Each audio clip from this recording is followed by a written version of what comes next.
He is Hu Tian, a simple-minded youth with only a nascent soul cultivation base, yet he stands as the most peerless being on the continent. His prowess is so overwhelming that his list of dual cultivation partners fills an entire cabinet. This continent is filled with many transmigrators wielding systems, yet with a mere flick of his fingers, they are all instantly wiped from existence. Despite this, his power is as unstable as his temperament, and due to one such instability he was once shrunk down in size, leading him to cross paths with Dung Tu. Through the twists of fate, the two have been dual cultivating for 2 years now.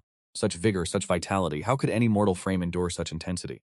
He assisted Dung Tu in annihilating her enemies. There was a certain crown prince who from a young age delighted in spying on his father's intimate moments with the concubines, and by the age of 10 he began practicing those acts himself without even bothering to read a manual. In the end, his own brothers turned out to be his own sons. This emperor's life is truly a tragedy, a story so absurdly hilarious it will leave you in stitches all day long. Without further ado, let us enter the tale. In the Kongshan continent, a world that reveres the path of cultivation, countless practitioners tread this heaven-defying road. Those who came before sacrificed themselves, and those who followed pressed onward. Some fell, while others left behind legendary legacies. Powerful cultivators have forged divine artifacts, seized control of the realm, wielded deadly poisons, or sought to enlighten all living beings. At this moment, unseen dangers loom, when suddenly a massive explosion erupts. Behind the destruction stands a modest, ordinary house. A man clad in robust armor declares, "Even if you are the first to practice body refinement on this continent, you cannot withstand even 40% of my power. You would do better to take me as your master. I shall spare your life." A bald man lies embedded deep within the earth. He roars in fury, "You cur, I have only one master in this life. He will never forgive you for this." The armored man does not hesitate to stomp firmly upon the chest of the defiant bald man. The man sneers, his foot still pressed down, and says, "In truth, trash like you, I have already struck down 5. Just how strong could this useless master of yours possibly be?" He pulls out a device to record the bald man's pathetic state. The bald man, unable to contain his rage, shouts, "You insolent brat! How dare you insult my master? Even if I die, I shall have your head." Maintaining his mocking expression, the man continues, "Oh? Then come and kill me. What are you exactly? Do you believe I can scatter grain faster than you can move? You call yourself a powerhouse of the continent? You aren't even faster than the speed of my ejaculation." The bald man, pushed to his absolute limit, can endure no more. He grabs the man's leg, his entire body surging with energy as he bellows, "You scoundrel, my master Hu Tian will surely take your life." Before the armored man could react, a tremendous explosion occurred, but the man used a specialized device that allowed him to withstand the blast. On his device's display, the face of the bald man appears, evidently his target, marked with a cross under the status, "Mission accomplished." He wears a smug expression. He exploded himself before he could even finish his curses. These so-called powerhouses truly have weak mental fortitude. His system chimes.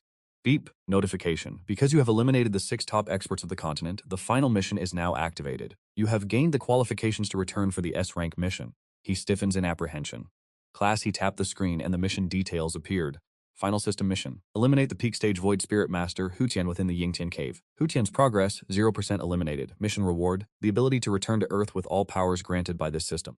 He collapsed to his knees, his entire body trembling uncontrollably. 10 years. It has been 10 years. 10 years. I have been transmigrated for 10 long years. Finally, I have waited for this day. He wept openly. I can finally return home. He began to imagine a life of luxury surrounded by beautiful women, his mouth watering at the thought. With this system in my possession, I will be able to dominate the entire world. The system beeped. Beep. 2 options are available to you. Yes and yes. He tapped on yes. The system beeped again, notifying him. Mission accepted. Searching for mission target details.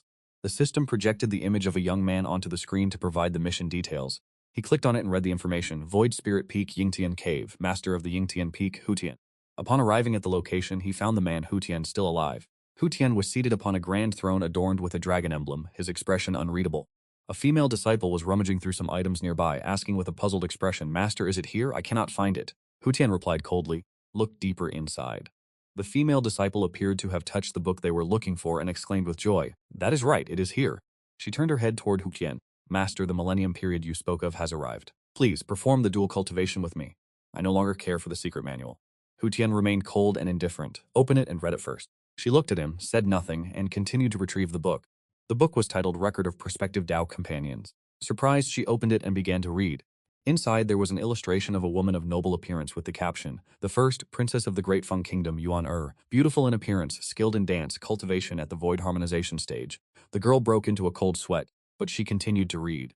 On the next page appeared 3 other beautiful women with the caption, "The third, Pavilion Master of the Ling King Pavilion and her 3 sisters, willing to yield the position of Pavilion Master and offer 10,000 years of hidden treasures. Highest cultivation at the void harmonization stage." At this moment, the girl's face flushed red, and she began to sweat even more profusely. Hu Tian spoke up, "For dual cultivation, one must pair up first. Just record your name. When the time comes, people will naturally seek you out." She looked momentarily stunned, then continued to flip through the book.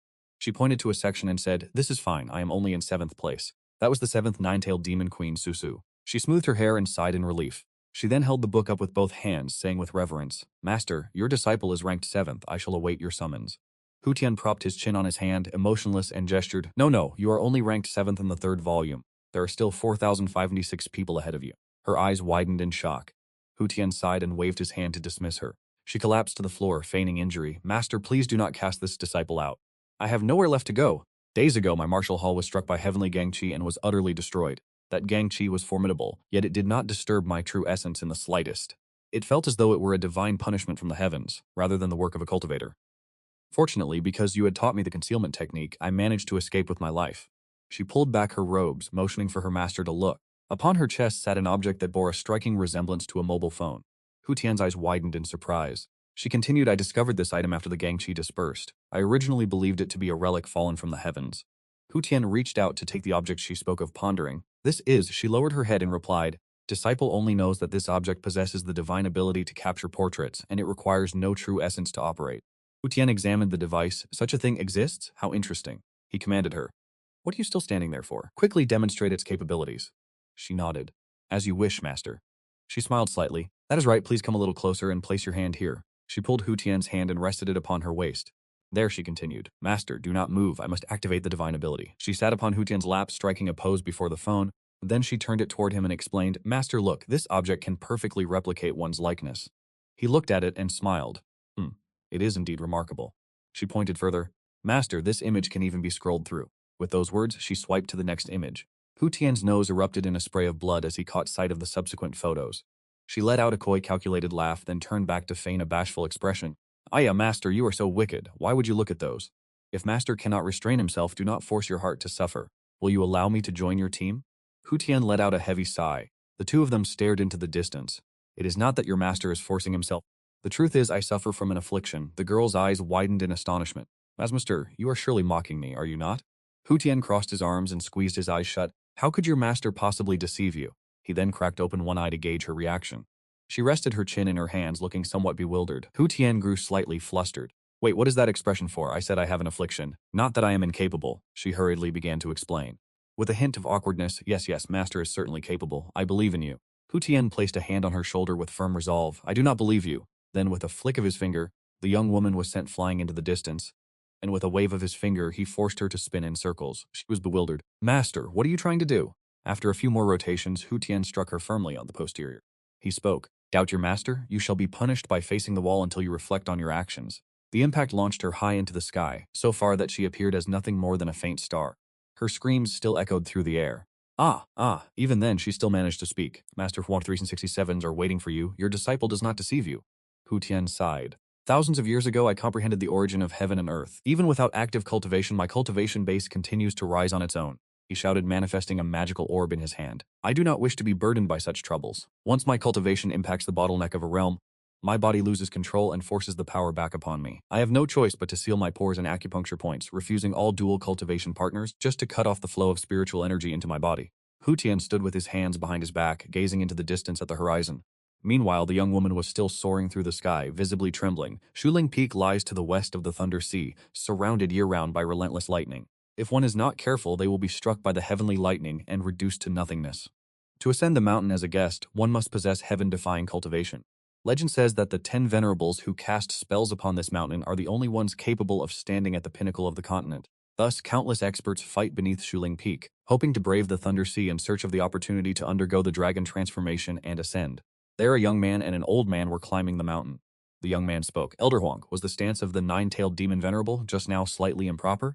The old man trembled, whispering, "If the demon venerable were to hear you, you wouldn't have enough heads to pay the price." A bolt of lightning struck down, hitting Elder Huang directly and causing him to tumble off the cliff. The young man cried out in panic, Elder Huang, rest in peace. Surely this heavenly lightning is a test set for us by the Peak Master." Tears welled in his eyes. "I will certainly obtain the transformation liquid. I will never give up." Returning to Hu Tian, he was preparing a pot of phoenix soup, feeling slightly troubled. "Tisk, it seems I am still lacking a bit of fire. The grade 3 heavenly lightning is not enough." He flicked his finger, adding a touch more flame. Several more strikes of lightning plummeted onto the mountain. This time, it struck the young man, who panicked. It was only grade 3 heavenly lightning just a moment ago. Why has it become grade 5? What on earth is the Peak Master trying to do? Hu Tian remained contemplative. Perhaps this is finally enough? He tasted his concoction. This cursed phoenix is so difficult to stew. Next time, it would be better to switch to coon fish. Sai, time to make the sauce. Sitting down and leaning against a tree, he felt a sense of weariness. Everyone believes the Peak Master of Shuling Peak possesses boundless magical powers and must be living a life like an immortal, yet in truth I cannot even compare to it. He sighed, scrolling through the phone he had taken from Susu. Sai, a person must know when they have enough. Suddenly he realized something, his eyes lighting up as he scrolled. That's right, she might have hidden other photos in here. I must search thoroughly. When he swiped to the video icon, he wondered, what could this be? Driven by curiosity, he tapped on it, only for a spray of blood to gush from his nose, his expression turning somewhat depraved. Is this really how dual cultivation can be performed? The phone began to vibrate. It displayed footage of a young man wearing a hollow mask holding a love-struck rifle. Hak Bin, lead the charge. 1 yuan for a set of yellow duck equipment. The best gifts will be crowned king. Live ammunition. Hu Tian swiped erratically, then laughed. So that is how it is used. The young man in armor from before. He was observing Hu Tian through his system, feeling a sense of bewilderment. Damn it, what Lithian Supreme is this? Why does the Peak Master of Hulin Peak seem to have something wrong with his head? The armored youth popped open a beer can, harboring deep skepticism. Is an epic-level mission truly only worth this much? Is he even worthy? Downing the beer he had just opened, he sighed. Sigh, forget it. Today I shall show you some tough love. Pulling a control lever on his system with a sharp click, he issued a command. Maximum power, grind him into pulp for me. Hu Tian stood confused, unaware of what was about to unfold. An airship was flying directly toward him. The vessel plummeted down the mountain, triggering a massive explosion. Smoke billowed into the air. The armored man sat with his legs crossed, relaxing. With a nose cannon strike of such magnitude, what does it matter what body refinement technique you practice? I shall grind you into pulp. He reached into his pocket and sighed. Sigh, although it took only 15 years to pass through this otherworldly gate, it is truly a cause for celebration. Lighting a cigarette, he furrowed his brow. But then again, it is somewhat regrettable. Meanwhile, in the forest, a young man was struggling against a bear. As the bear roared, he ran as fast as his legs could carry him. Finally, while the bear was still howling, he turned around and pointed his rifle at it. Back on the airship, the armored youth felt melancholy. Forget it, the theme of life is nothing but parting. Exhaling a long plume of smoke, he turned his gaze in another direction. What could have happened? He walked toward the window and gazed outside. Was it not promised that once the mission was completed, he could return to Earth? System! Smoke billowed from the mountain as Hu Tian sat upon a boulder. Could a single click truly be enough to summon heavenly tribulation? So, that is how it works. On his mobile device, the application he was interacting with displayed a notification, unable to connect to the server. Hu Tian scratched his head and attempted to reconnect once more. A massive explosion erupted, and the man in the iron armor laughed heartily. Ha ha ha, never before have I unleashed such a satisfying detonation. His system monitor emitted a sharp target Hu Tian detected. As Hu Tian appeared on the screen, the armored man's eyes widened in disbelief. This is impossible. He continued to issue commands. System initiate scanning sequence. The system chimed. Beep! Scanning Hu Tian. The system continued to chime, constructing 3D projection. The man commanded. Execute strategic analysis. The system replied. Beep! Strategic analysis in progress. Information regarding Hu Tian appeared on the screen. Gender male. Age unknown. Cultivation level, threat level 2. Height 75, profession unknown. The system alerted. Beep! Data module failure. Would you like to switch to manual inspection? The armored man agreed. Very well, initiate the scan using the core. He recoiled in shock as a crocodile and various other creatures materialized and surrounded him. The armored man lost his composure and shrieked, just how many nascent souls does this man possess? Hu Tian remained holding his mobile device, his head filled with confusion. This does not seem to be a heavenly tribulation, does it? He scanned his surroundings, his gaze suddenly fixating on something in the distance. He let out a cold huff. Hu Tian spotted an airship, though he had no idea what it was. He wondered to himself, what is that? Suddenly, the eyes of the two men locked. Hu Tian and the man in the iron armor. The armored man shuddered and gritted his teeth. I have been discovered. The system flashed continuous warnings. Sitting inside the airship, the armored man trembled uncontrollably, pulling at his hair in despair. This is a disaster. It is truly over. He attempted to steady himself. Niu, you must be a way out of this, right? Yes, there is still a way. He pressed a button on the control console, causing the airship to deploy a series of iron pillars. A young man slid down from above, landing squarely upon the back of a passing swan. Hu Tian's attention was drawn toward it. The pillars descended, reaching deep into the abyss below. They were currently supporting an elderly man who was crossing the river. Hu Tian looked up at the sky. From the flying vessel above, a massive banner unfurled with an inscription. Helping others is a noble tradition passed down through the ages. From this moment forth, be a benevolent soul. Hu Tian stared at the words, momentarily dazed, remaining silent. Inside the vessel, Niu felt a surge of excitement. He let out a mocking laugh. He has finally taken the bait. I will surely find a weakness in him. Someone tapped Niu on the shoulder, startling him. He glanced over to see it was Hu Tian. Hu Tian smiled brightly. What weakness were you speaking of? Ninu recoiled in panic. How did you manage to get in here? Hu Tian moved with impossible agility, covering the distance in a mere heartbeat. Watch closely. He then lunged forward like a streak of lightning and spoke. Turn around. As Ninu turned, he saw Hu Tian standing outside the vessel, waving at him. Did you grasp it? Before Ninu could regain his composure, he asked. What? Almost instantly, Hu Tian appeared behind him, tapping him on the shoulder. Swish, Hu Tian leaned into Ninu's ear. Quite simple, is it not? Ninu trembled, thinking to himself, my detection array did not sense even a flicker of hostility. Yet why do I find myself unable to stop shivering in his presence? A monster. Having entered the flying vessel and concluded his brief exchange with Ninu, Hu Tian stepped back and began to survey the surroundings. Suddenly, his gaze fell upon a framed photograph on the table. He picked it up, but his expression remained unreadable. It appeared to be a picture of Ninu with his beloved. Hu Tian then produced a phone and asked, is this an artifact of your sect? Recently, one of my disciples, Dao Chang, was eliminated. Furthermore, 6 others have yet to be found. This is the magical artifact my disciple discovered at the scene. Ninu thought to himself, damn it, in the end that 9-tailed fox still managed to slip away. Hu Tian narrowed his eyes, his gaze turning chilling. Do you not have an explanation to offer? Ninu broke into a cold sweat. If he discovers that I am the one who killed them all, I am finished, truly finished. His body shook uncontrollably. He took a deep breath and summoned every ounce of his courage. Indeed, this is truly a transcendent artifact belonging to my sect. Hu Tian glared, his expression terrifying. Ninu pressed on boldly. To tell you the truth, I am the senior disciple of the law enforcement hall of the system sect, Lu Qingfeng. Months ago, a rebellious disciple in our sect, Dongfang Bubai, betrayed the sect, stole our transcendent artifact, and has been wreaking havoc upon the mortal realm. My master has ordered all of us in the law enforcement hall to hunt this traitor down. Ninu knelt down, slamming his fist against the floor. Your disciple has met with misfortune, yet I was unable to provide any assistance. He clasped his hands together, speaking with profound sincerity. Please, Taoist friend, impose your punishment. Hu Tian reached out to steady him. Quickly rise. I am not a man who cannot distinguish right from wrong. I only ask that, once you have apprehended the true culprit, you notify me. Ninu let out a sigh of relief. Damn, fortunately I am quick-witted. That was far too close to death. Suddenly Hu Tian released his grip, clasped his hands behind his back, and spoke. Be that as it may, my disciple did indeed lose his life because of you. Should you not offer some form of compensation? Ninu was left momentarily stunned. He then scrambled to respond. That is only right. I do not know what kind of compensation you require, fellow Taoist. Hu Tian sat back in his reclining chair, tapping incessantly on his phone, and began to speak. I have a disciple who is currently practicing dual cultivation, but he is lacking a few suitable techniques. Ninu approached Hu Tian, placing a hand on his shoulder. Ah, you speak of dual cultivation manuals? That is simple. I have several stored on my USB drive. Hu Tian looked blankly. USB. Ninu pulled him along. Such things are trivial. Since we are fated, I shall not hold back and will reveal my true investment. Upon reaching the lounge area, Ninu continued. True glory can only be achieved by one's own hand. As they took the stage, 3 beautiful women began their performance. Ninu chuckled. Society is simple. It is humanity that is complex. Would presenting this cultivation artifact as compensation suffice, fellow Taoist? Hu Tian's nose began to bleed, and he appeared quite satisfied with the gift. Very well, I shall pass this on to my disciple. The 2 climbed to the top of the flying ship. Hu Tian pointed the way. The place where my disciple Ju Wei discovered the artifact is at Yaotu Luanan, her personal training grounds. Fellow Taoist may find me in the vicinity. Ninu took flight and cupped his hands. Many thanks for your guidance, fellow Taoist. We shall meet again, should the opportunity arise. Having said this, he soared into the distance. Hu Tian waved happily. We shall meet again, fellow Taoist. As he flew, pondering his mission, Ninu laughed. An epic-level quest is truly not simple.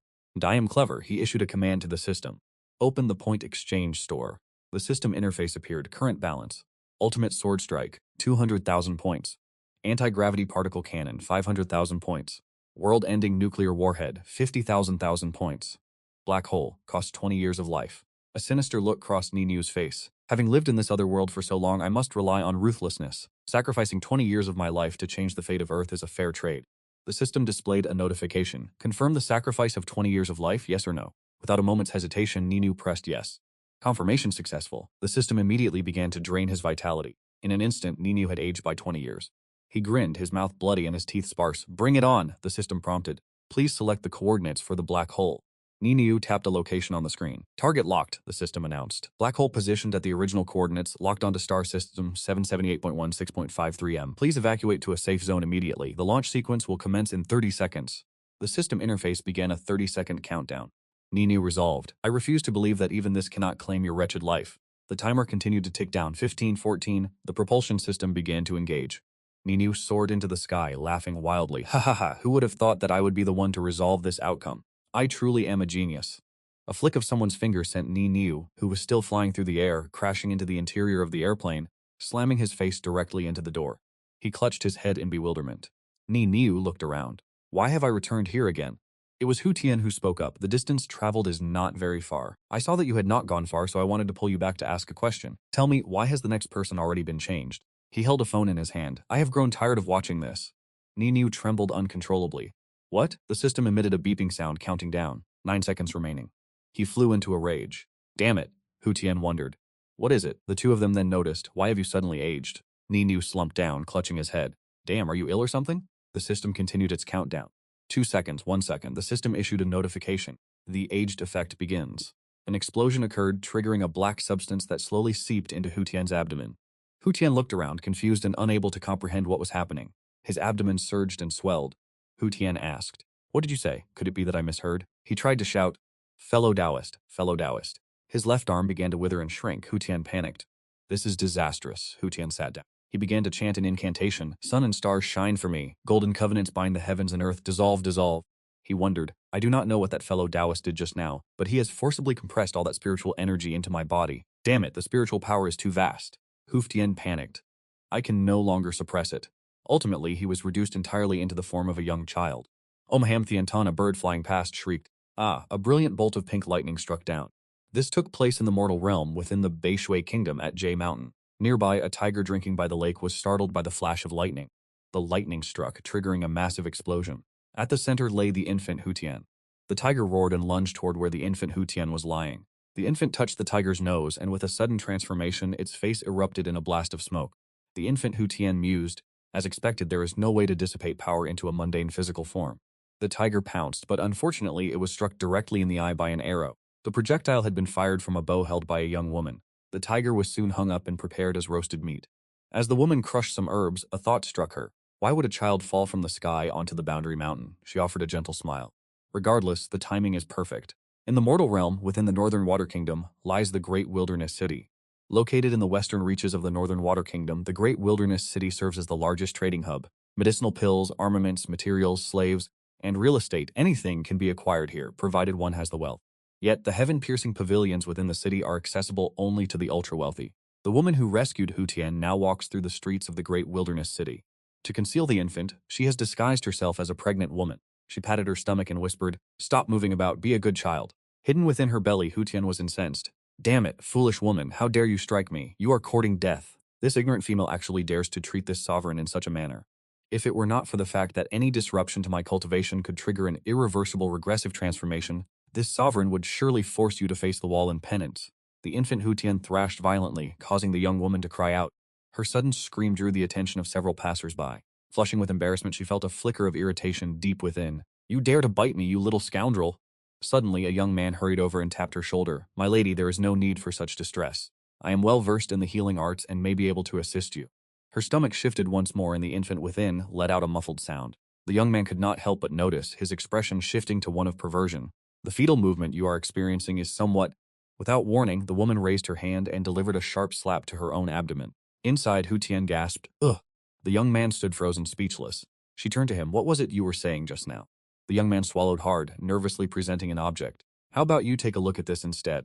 Tianju grass is excellent for fetal nourishment and reasonably priced at only 10 taels of gold. She leaned in closer to inspect the herb. Tianju grass thrives in the bitter cold of snowy peaks, sprouting only 1 leaf per year. It feels cold to the touch initially, but warms up if handled for too long. The young man chuckled. Are you an expert in this field? She reached into her robe and produced an identification token. She spoke, an alchemist's tokens carved from profound jade, and this jade leaves a faint red mark on the underside of a genuine Tianju leaf. As she spoke, she pressed the token against the plant she had examined earlier, continuing, Therefore you must be mistaken. This is not Tianju grass, and it certainly is not worth 10 taels of gold. The young man was stunned. Beside them, an elder peddling his own wares offered a mocking laugh. Ha ha ha, selling a counterfeit for 10 taels of gold. The elder stroked his long beard and added, To think she is an alchemist. Suddenly, the elder's gaze fell upon the girl's token. Noticing the symbol of a gourd engraved upon it, the elder asked, breathless, Are you a disciple of the Yawang Mountain? The elder quickly knelt, pulling the young man down with him. Great alchemist, please accept our humble respects. Despite their protests, the elder clasped his hands and bowed sincerely. 20 years ago, when the heavens descended with a baleful god, the cultivators of our Beishui Kingdom were afflicted by its presence, and our cultivation bases were drained dry. The alchemists of Yawang Mountain displayed great compassion, protecting our nation by exhausting their own true essence to seal the demonic entity within the heaven-reaching cauldron of Yawang Mountain, refining it with the righteous energy of heaven and earth, thereby preserving the sovereignty of the Beishui Kingdom. Both men bowed deeply to the young woman. The elder continued, "Please accept my bow on behalf of Yawang Mountain." She lowered her gaze. The stone tablets of Yawang Mountain have long held this decree. A physician must possess a heart to save others. When you encounter those in need, you must extend a helping hand regardless of gender, age, or status. The elder looked up, remaining on his knees with hands clasped. "It is truly worthy of Yawang Mountain. This is what it means to be a true healer of the masses." She answered modestly, "My master simply did what was expected of him." Suddenly she clutched her chest, her fingers tightening. However, there are some within Yawang Mountain who have forgotten the late master's original intent. She steadied herself and asked, "Do you have a brush?" The elder replied, bewildered. "A brush?" She wrote something on a piece of paper, set the brush down, and said, "There." The young man and the elder exchanged glances, completely perplexed, and then looked down at the paper the girl had written upon. It bore the figure 3,000 taels. The elder and the young man stared at each other in confusion. The elder offered an awkward laugh. "Even if this were genuine Tianju grass, it would barely be worth 7 or 8 taels of gold. This 3,000 taels." He clasped his hands and lowered his head. "I beg the alchemist master to explain further." She turned toward the brother, smiling as she said, "You are in luck. Although the plant in your hand is merely a common snow crystal herb, it conceals a snow silkworm egg within its stem." The man was startled. "What, a snow silkworm egg?" the young man asked naively. "What exactly is a snow silkworm egg?" The brother sighed. "Sigh, I truly do not know how you manage to conduct business. A few days ago, the Tongshan Pavilion of Great Desolate City auctioned off a snow silkworm egg for 3,000 gold taels. It is capable of healing severe wounds." The young man was so shocked he began to have a nosebleed. 3,000 gold taels. Could that not be enough to marry 4 wives? The brother thought indignantly, "What is wrong with you? She could have taken advantage of your ignorance and purchased this snow silkworm egg from you at a pittance," the young man replied. "But not only did she teach me how to identify it, she also helped me adjust the price. She is not only kind-hearted but beautiful as well." The young woman walked away. Only then did the young man exclaim, "She is a perfect wife. It is just a pity that she is already spoken for." The brother pulled the young man away. "Even if she were not spoken for, do you think she would even notice you? Come on, let us return." From behind them came a loud crash. Both of them startled, they turned back to look. It was a carriage. The horse seemed to be in a frenzy, having struck the young woman and left her lying unconscious on the ground. The driver of the carriage panicked. "I have committed a grave sin," a man on the side of the road shouted. "Oh no, that collision was not light at all. I fear the child may not survive." The young man driving the carriage began to tremble. The young woman coughed up blood. At this moment, the carriage driver panicked. I have struck someone. I have struck someone. I did not mean to. This has nothing to do with me." Saying this, he fled the scene. Seeing this, the brother gave chase. "Catch that man. Stop him. He has struck someone and still dares to run. Are you tired of living? How can a righteous nation like Northwater tolerate such a disgrace as you?" The surrounding crowd shouted in unison, "That is right. Take him to the magistrate. Do not let him escape." The young man rushed to the woman's side, crying out in anguish, "Madam, madam!" Tears streaming down his face, he pulled at his hair. The heavens have no eyes. Why must such a beautiful and kind-hearted woman suffer such a calamity? The young woman suddenly sat up, her expression vacant. Before she clutched her abdomen in a panic and screamed, "Ah, ah!" The young man noticed her and shouted in shock, I am about to give birth. It hurts so much. I am about to give birth, mother above. It is coming out." As she spoke, she rolled back and forth, feigning intense pain. The young man stared in bewilderment. Just then, an old woman rushed over and kicked him aside. Go, go, go. When a woman is giving birth, what business is it of a man like you to get involved?" The old woman emerged with a basin of water and commanded, "Come now, sisters. Draw the curtains for me." She, "Young lady, rest easy. I have 50 years of experience. With me here, you have nothing to fear. Allow me to help you undress." The young woman panicked. "Undress? Remove my clothes?" she stammered in confusion. The old woman chuckled. "It is fine. Everything is shielded from view. I have been a midwife for 10 years. The girl squeezed her eyes shut, lifted her leg high, and stood up abruptly. She struck her own abdomen, causing the baby to drop, landing perfectly into the midwife's hands. She patted the old woman on the shoulder, offering her praise. "Bravo, you truly live up to your 50 years of experience as a midwife." The old woman stood frozen in shock. The girl leaned in close. "Now that the birth is over, does this mean I didn't need to undress after all?" The infant, Hu Tian, voiced his dissatisfaction. "Are you insane?" The old woman beamed with joy. "Everyone, look! Mother and child are both safe." The surrounding crowd erupted in cheers. Suddenly, a middle-aged man in the crowd remarked with suspicion, "Wait, this isn't right. Everyone, look closely. Why is the child's hair green?" The old woman started in surprise. "Green hair." She lifted the infant to examine him more closely. "I remember now. 20 years ago when I was still an apprentice, I witnessed my master deliver a child with red hair. That child was born with a heaven-sent fire spirit root." With that thought, she brushed the hair aside from Hu Tian's forehead. There, undeniably, was a green leaf-shaped mark. This was a celestial child. The old woman hoisted Hu Tian high. "This child bears a green leaf mark. He is a celestial child." Hu Tian thought to himself, "Ugh, isn't this just the mark that foolish woman drew on me before we left?" The crowd collectively knelt and kowtowed to the infant. Hu Tian was caught off guard by their display. The young man from earlier burst in tears. "Ever since the alchemist sealed away the evil relic 20 years ago, we have not seen a celestial child born into our lands." The man beside him wept just as bitterly. I never expected to live long enough to witness such a day. The young man and the others bowed their heads low. It has been 20 years. Our northern water kingdom has finally been blessed with a celestial child. We will no longer be oppressed by others. The young man sobbed uncontrollably. Woe is us, a weak nation has no say in diplomacy, Hu Tian pondered. I have not descended in many years, but why is the spiritual energy of this northern water kingdom so thin? What has become of the mortal realm? The young woman stroked her son's head. I never imagined that you would be a celestial child. The old woman handed the infant to the young woman. Young lady, you have gifted our Beishui kingdom a celestial child. You are truly a heroic mother. Hu Tian struggled fiercely. Heroic, my you old crone, release me at once. The crowd erupted into jubilant cheers. Indeed, she is right, a hero. The young woman smiled modestly. My friends, I will conceal nothing from you. The ability to conceive a celestial child is entirely due to the consumption of this great strength celestial embryo pill. The crowd collectively gasped in astonishment. The young woman coughed several times. She then held the medicinal pill high, beginning her sales pitch.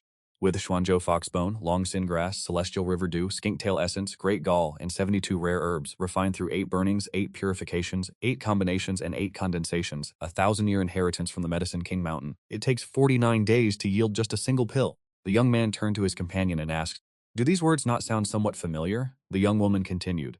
As you all know, since the day the calamity descended, the cultivation base of the practitioners in our Beishui kingdom has been depleted, and no celestial children with spiritual roots have been born.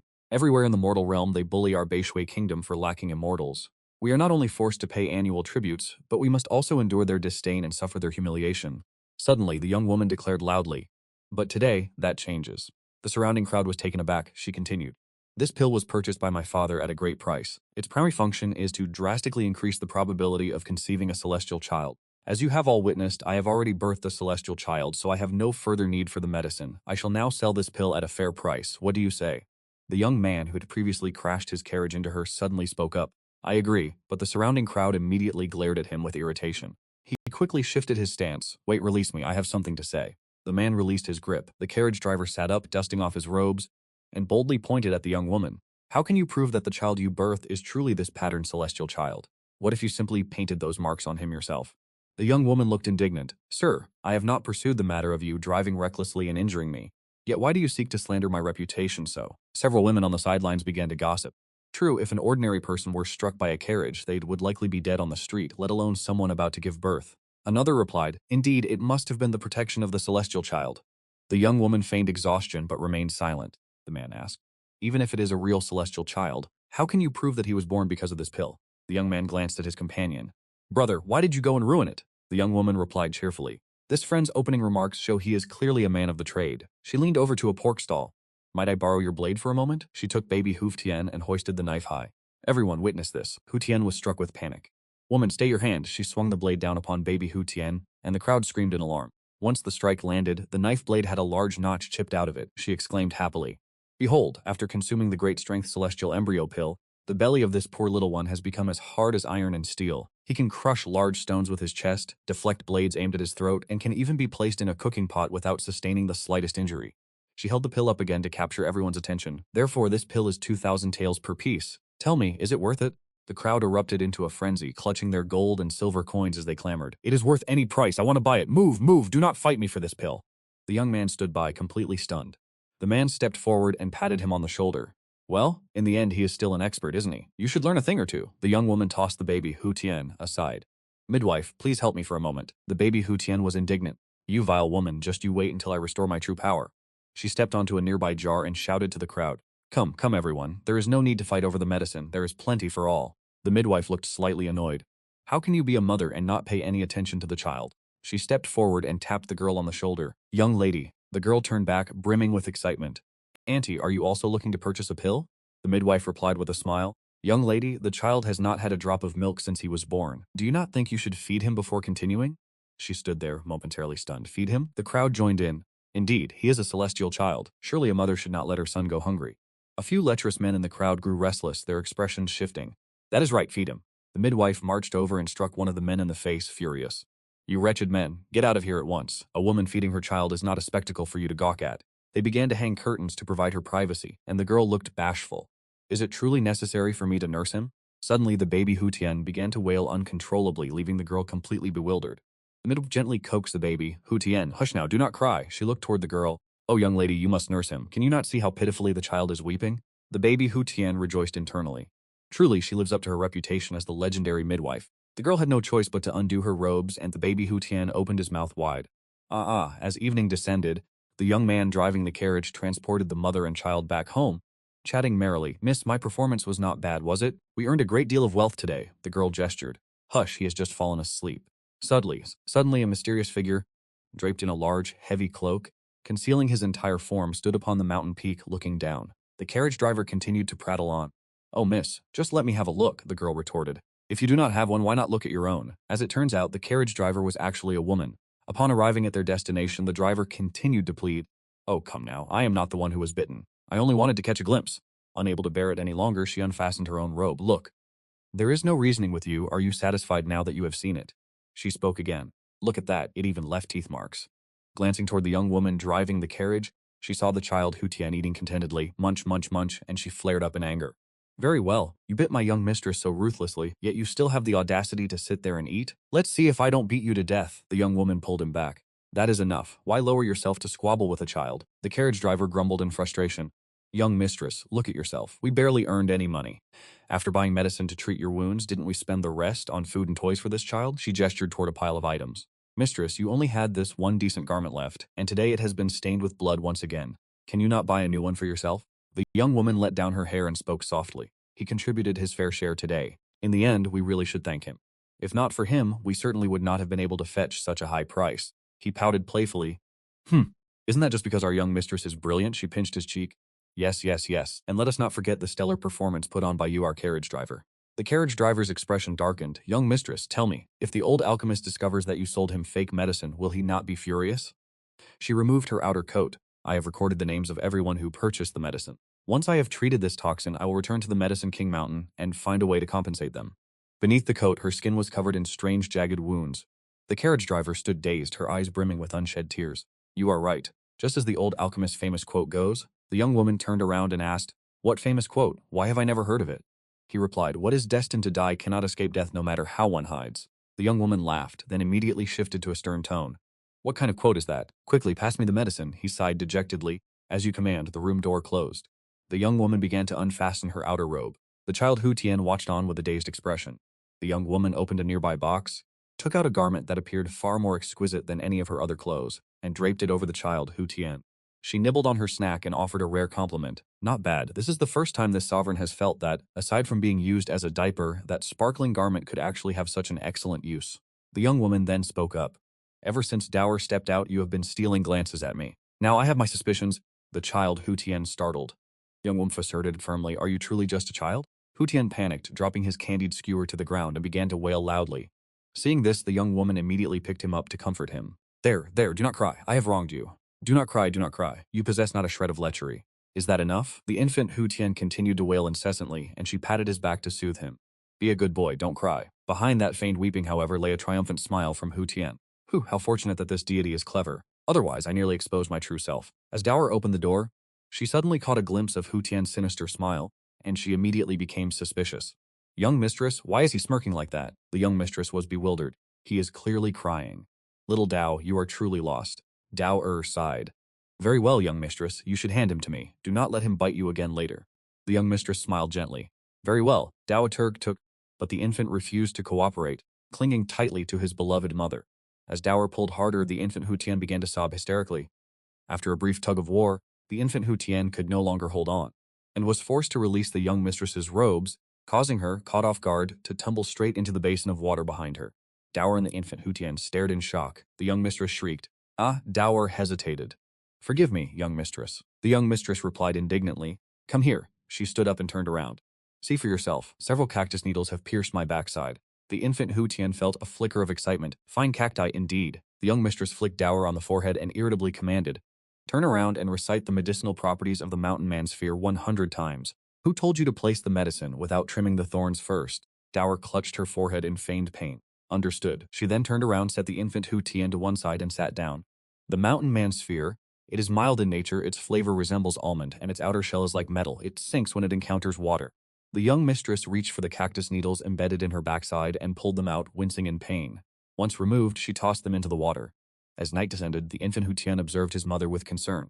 The young mistress was soaking in the basin of water. He surmised that this poison was a concoction of many different toxins, and its only apparent purpose seemed to be to subject the victim to excruciating agony. Hu Tian's eyes suddenly turned icy. What on earth have they been forced to endure? In the corner of the room, Dao Ni continued to mutter to herself. The mountain cactus is mild in nature, its flavor akin to almonds, and its outer shell resembles iron. The young miss suddenly discovered something and shrieked, "Ah, ah, ah!" It was a scroll of some kind. She pulled it out and shoved it into her mouth, biting down on it. Dao Ni covered her ears to block out the sound. Hu Tian fell into deep thought. So the intention is to use the medicinal properties to drive the poison out through the pores, purging it from the body. No wonder the prescription calls for mountain cactus. The young miss continued to soak in the medicinal bath. Hu Tian observed for a moment and whispered to himself, the poison courses through the acupuncture points, clinging to the bones like parasitic larvae, as if incinerating the entire body from within. The pain the young miss endured felt as if a centipede were devouring her alive. Hu Tian sighed. This kind of agony is not meant for the likes of me. Dao Ni continued to mutter to herself. Mountain cactus. Dao Ni continued to mutter to herself. The mountain cactus is mild in nature, its flavor akin to almonds. She sobbed, "Young miss! Young miss!" The young miss, in her agony, clawed at the edge of the basin. Sobbing, Dao Ni cried out in distress. "Young miss! Young miss!" Held captive by a mysterious girl, the young miss was bound tightly to a standing pillar. Her captor, a woman of unknown identity, spoke with an arrogant flair. "Please, staying up late is terrible for the skin. Can't you just tell me now?" The young miss remained silent. The girl peeled off her facial mask and retorted, "Do you know, every time I have to nag you for another sentence, I have to apply even more masks to my face." With a snap of her fingers, a system interface materialized in the air. "Why must you force me to do things I despise?" The system display showed. Favorability point accumulation, Palace Intrigue System, Level 3 biochemical barrel. She tapped to exchange for the Umbrella T virus toxin. The young Mrs. gaze hardened, sharp, and resolute. "You shall never in this lifetime discover the 5 absolute golden prescriptions of Mount Yawang." Another mysterious girl appeared, currently concocting a lethal dose of poison. She declared, "This neurotoxin will magnify your sense of pain 100-fold. Tell me, if I inject this into you and then pour a little salt into your wounds, what do you think will happen?" The girl currently bound kept her mouth clamped shut. The other girl smiled triumphantly. "Oh, your mouth is quite tight, isn't it?" She retrieved another syringe and prepared the injection. "Of course, if you aren't satisfied with this, I have other flavors available." The girl bound to the pillar was in fact the young miss. The tormentor gripped the young miss's chin. "How about we start with full-body necrosis, liquefying your internal organs or perhaps a parasitic infection? I could even transform you into a lovely crawling insect." The young miss spoke wearily. "Rest assured, no matter how much you torment me, Mount Yawang will never fall into the hands of someone like you." The woman flew into a rage and struck the young miss across the face, screaming, "And you think it should fall into your hands instead?" The woman sneered with contempt. "I have only employed a few methods to ensure that you, the spirit medicine princess handpicked by the Northern Water Emperor, are transformed into a historic sinner."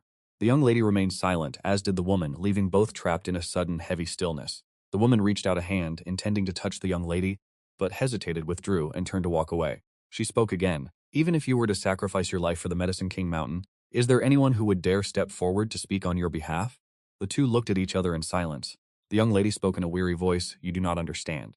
The woman was stunned for a moment before a malicious grin spread across her face. "Is that so? Then look at this." She approached a cloth covering something underneath. The young lady looked on, confused. She pulled the cloth away, revealing Dower. She was bound, standing upright, and her mouth was gagged. The young lady cried out in Dower.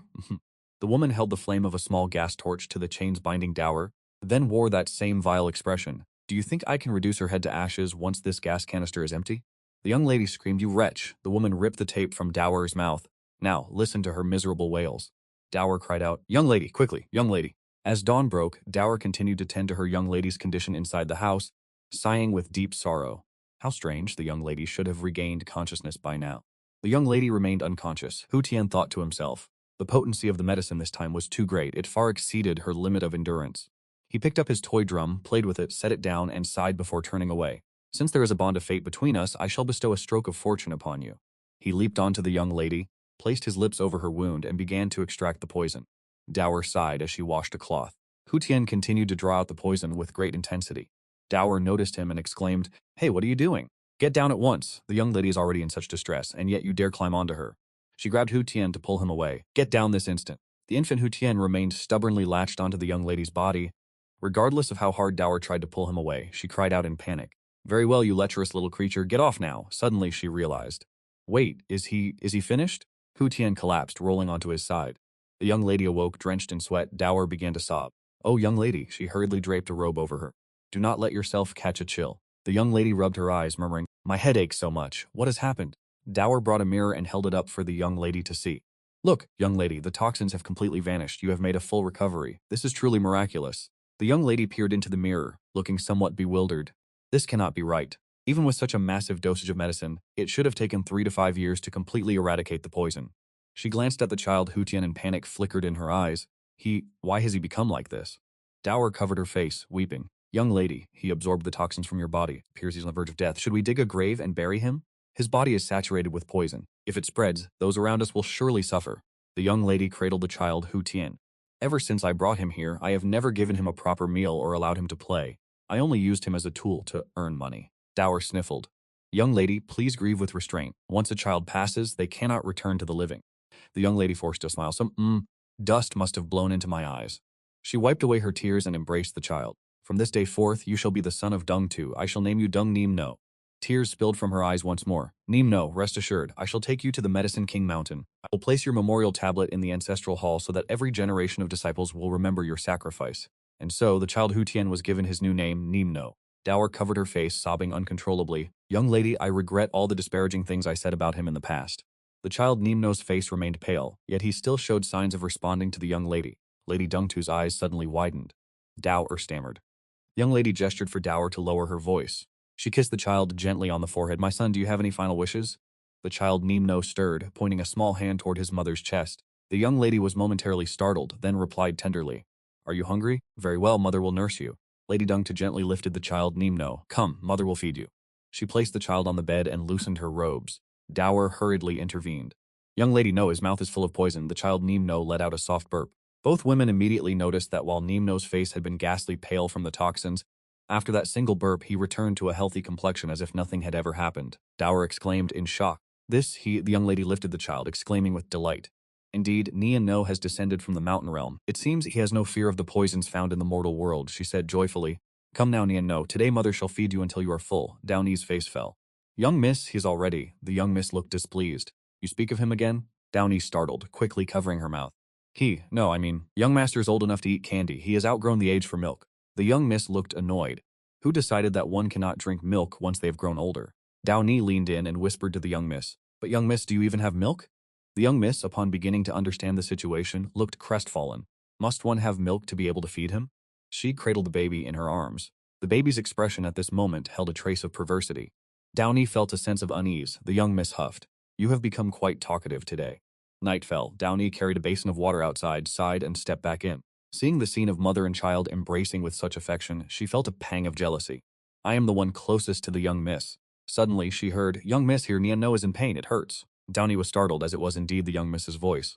Ah, do not suckle from that side. The marks from your biting earlier this afternoon have yet to fade. Downey felt a flush of embarrassment, then sat in the corner feeling dejected. Detestable creature, I shall certainly expose your true face before the young miss. The moon rose. As Downey was hanging laundry in the courtyard, a massive middle-aged man suddenly appeared behind her. He swung his axe down, intending to strike Downey. However, she managed to leap away and evade the blow. She landed, but it seemed her leg had suffered an injury. She shouted, Young miss, run quickly. The massive man approached with a savage expression. Do you truly believe you can escape? At that moment, the young miss opened the door and stepped outside.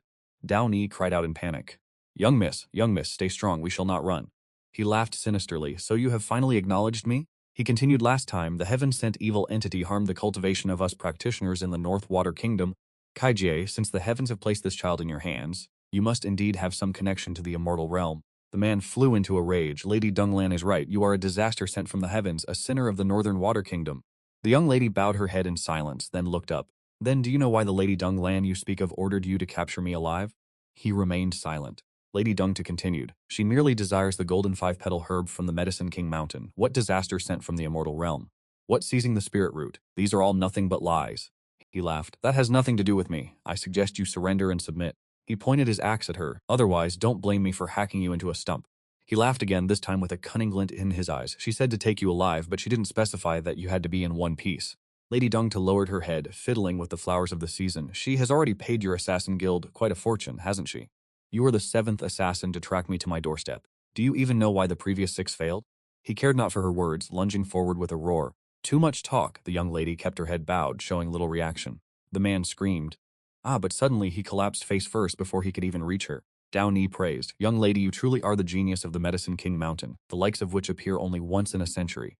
The profound sound flowers and the clear enlightenment grass planted in this garden may look ordinary, but together, they form a lethal poison.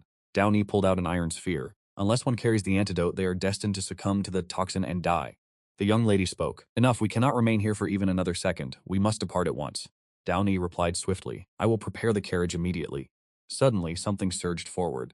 It severed Downey's arm and sliced the horse in two. The man laughed triumphantly. Ha ha ha, nothing but cheap parlor tricks. Downey clutched her severed arm, trembling in terror. From behind, the young lady lunged, slashing at the man. The blade carved a line across the back of his neck, forcing a cry of pain from him. Yet it seemed to have no lasting effect. He turned around, his voice dripping with mockery. That stings. The man began to channel his strength into his legs, preparing to strike. Sensing the imminent danger, Downey screamed, Young lady, but it appeared to be too late. The man finished gathering his strength and delivered a devastating blow to the young lady, lifting her clean off the ground. Downey panicked, her teeth grinding together in desperation. Not stopping there, the man struck the young lady in the face, causing blood to spray. She fell, overcome by agony. Downey could no longer restrain herself. Despite the severe injuries she sustained, she lunged directly at the ruffian, sinking her teeth into him. Young miss, run quickly. He cast a sidelong glance. Wretched girl, you dare to bite me? Ignoring the plea, he gripped Downey by the throat, hoisting her high into the air. Today I shall show you what it means to wish for death, yet be unable to find it. The young miss trembled, struggling to force herself back onto her feet, gripping her sword once more, and charged straight at the ruffian, striking at his arm. But she accomplished nothing. On the contrary, her blade snapped in two. Enraged, he grabbed the young miss by the throat as well, lifting both of them into the air. Today neither of you shall escape. The two girls struggled to breathe, emitting faint, desperate gasps. Nianer, standing behind them, sighed. Very well, it seems this deity must intervene. He began to tense his body, preparing to leap toward the ruffian. Seeing this, Downey tried to stop Nianer. Suddenly, everyone froze in place. It turned out Nianer was merely relieving himself near some flowers. Nianer calculated with a sharp glint in his eyes. These profound yin flowers of the mortal realm bear another name in the immortal realm. When nourished with human blood and spiritual energy, they can propagate further. The flowers began to sprout dense, jagged thorns, spreading rapidly until they drew near the ruffian, for they were known as ghost blood vines. The vines converged, entangling the ruffian from all sides, leaving him panic-stricken and unable to move. Nianer mused, Tusk, is it not shameful to bully the weak? But the ruffian began to grit his teeth in frustration, surging his cultivation base to release a burst of spiritual energy. He shattered the constraints of the encroaching vines. Nianer looked on with a hint of bewilderment. After destroying the vines, the man returned to seize the two girls again, his face twisted in a scornful sneer. To command such vines, you are truly a plant spirit. Today I have indeed stumbled upon a treasure. Nianer grew alarmed. The ruffian began to emit strange, jarring sounds. Click, click, click, click. Within his throat, intricate machinery was visible, and vines began to sprout forth, accompanied by the sound. Click, click. Vines erupted from every part of his body, his eyes, his nose, his mouth, sparing no space. Nianer sighed in relief. I told you so. The vines have completely consumed him from within. Nianer stepped closer to inspect the severed head that had fallen to the ground. This does not seem to be a product of the mortal realm. Fortunately, the bloodvine seed has the ability to parasitize. Otherwise, I would have been exploited by you, falling into such a careless oversight. But tell me, where exactly did you come from? The young lady, having escaped the clutches of that ruffian, gasped for air as she searched for Downey. She called out her name incessantly, Downey, Downey, only to discover that Downey was still lying motionless behind her. The young lady rushed toward her side, her voice trembling as she continued to call out, Downey. Upon seeing the woman who had always been by her side lying there motionless, her arm severed, the young lady's eyes welled up with tears. She collapsed onto Downey's body, and in that moment she could hear the heavy, frantic thumping of Downey's heart. Lady Rongsu hurriedly tore a piece of her own garment. I told you that if something went wrong, you were to flee immediately. Why did you refuse to run? She began to bandage Downey's severed arm, her eyes misting over. Wake up at once. Have you forgotten the promise you made to me last time? She burst into tears, quickly wiping them away before beginning to chant. I must save her. I must save her. 5 absolutes of the heaven-returning water technique, golden method. Rongsu was momentarily dazed. It worked. Thank heavens. Focus, focus, she grit her teeth. She moved her hands frantically, casting spell after spell, but it seemed to have no effect. The young lady clutched the arm in despair. It's over. Everything is truly over. She leaned over Downey, sobbing uncontrollably as she cried out. Wrong Lan, Nian Nu was startled. Rongsu wailed even louder. Return my cultivation to me. She leaned back down to embrace Downey tightly. I want to save her. I beg of you. I must save her. Nian Nu sat in the corner and sighed. Alas, what kind of bitter grudge could bring such suffering upon these two young women? Even the child had tears in his eyes. It seems this honored one must make a trip to Yiwang Mountain after all. Suddenly, various banners scattered around began to glow, and in the sky appeared the cloaked man who had previously surfaced mysteriously on the cliffside. He descended and summoned the bloodvine. I truly underestimated you all. With that, he dove directly toward the glowing banners. Lady Rongsu was startled. He gathered a small flame in his hand and declared, however, you are simply unfortunate. My cultivation centers on the fire element, which perfectly counters these herbal spirit monsters. He thrust the fire toward Nianu, mistaking the boy for a spirit plant. Rongsu trembled. Even you have arrived, have you? The cloaked man approached the young lady. Lady Rongsu continued, I had already foreseen this. The only nascent soul stage cultivator of the Shadow Pavilion, 30 years ago he forced the three sects into battle, invaded the Central Plains, and besieged the State Preceptor with effortless ease. Rising to fame from that day forth, he used puppet arts to control the Northern Water Kingdom to such an extent that even the royal family was forced to yield to him. Last year he joined the Shadow Pavilion, utilized political stratagems to slay the Pavilion Master and replaced him. He calls himself Ju Bu Bu, Swan Q Tianji. He spoke out in greeting. Miss Rongs, it has been a long time. I did not expect you to still remember me. As he spoke, he leaned down and retrieved a golden metal bar from the thug's person. The young lady was so tense she could not utter a word. Tianji stood up, stepped on the head of the hulking thug, and sighed. Alas, it is not your fault. The last time we met was when I killed your uncle, though he met a far more miserable end than this puppet, he continued in a mocking tone. Task I was too heavy-handed, even his corpse was hacked into pieces. Rongsu's fear shifted into deep resentment, yet she remained unable to do anything. Finally, unable to hold back, she burst out, you. She hesitated, clenching her hands as if to gather strength, and continued firmly. Ronglan must have offered you something to invite you here. Something you could not refuse, he replied calmly. Indeed, a treasure that is difficult for anyone to refuse upon laying eyes on it. He pulled a book from his robe and said, if I keep this, I shall never forget it. Once I bring you back to Medicine King Mountain, I shall be able to obtain 3 more of these. It was a manual on the fundamentals of mechanical design. Rongsu demanded that he let the 2 of them go. I will follow you back to Medicine King Mountain now. Tianji was momentarily stunned, then began to laugh. Heh heh, huh. Ha, what qualifications do you have to negotiate terms with me? Rongsu stood motionless upon hearing those words from his lips. Tianji pointed toward Dower, take this little maid, and while she still has a final breath left, quickly turn her into a puppet. His face was filled with malice. It can be used both day and night. He then pointed toward Niana. That herbal spirit shall be brought back to be refined into an elixir. Perhaps it will allow me to improve my cultivation. Finally, he pointed toward Rongsu. As for you, you are departing for Medicine King Mountain to be handed over to Miss Ronglan in exchange for the bounty. Rongsu glared at him in irritation. Tianji laughed and suddenly spun around. It was Niana, trembling with fury. To think a mere nascent soul stage cultivator dares to act so impudently before this deity, you wretch. This deity has lived for thousands of years and has never seen anyone as shameless and thick-skinned as you. Rongsu was astonished. Niana remained enraged. This deity is standing right here. Let us see you try to lay a finger on her today. Tianji wore a look of disdain. Oh, how unfortunate for you. He drew a blade and hurled it forward. It whistled past Miss Dongto's face. Nimno, overcome with rage, snatched up a banner and rushed forward to tear it to pieces.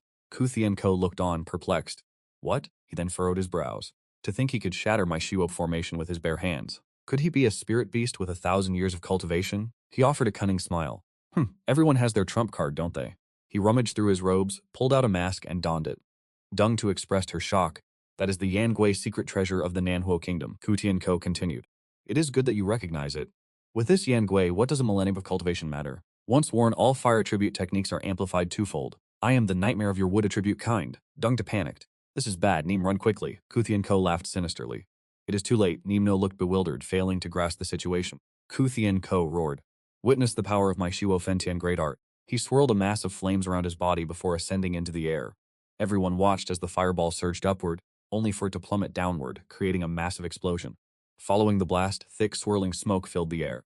Hu Tian coughed violently, peering through the haze. What in the heavens just fell here? He recoiled in horror at the sight of a massive crater in the ground. He stared for a long moment, when suddenly his gaze caught something. It was an adorable little dog. Woof woof, Hu Tian incensed, kicked the dog away. Damnable creature, where did this beast come from? Get out of my sight. The dog was sent flying, bouncing off a rock in the distance. Nimno stood frozen, the dog whimpering in pain. Ah, Nimno cried out in anger. You ignorant fool, I will surely have your hide for this. Hu Tian erupted in laughter.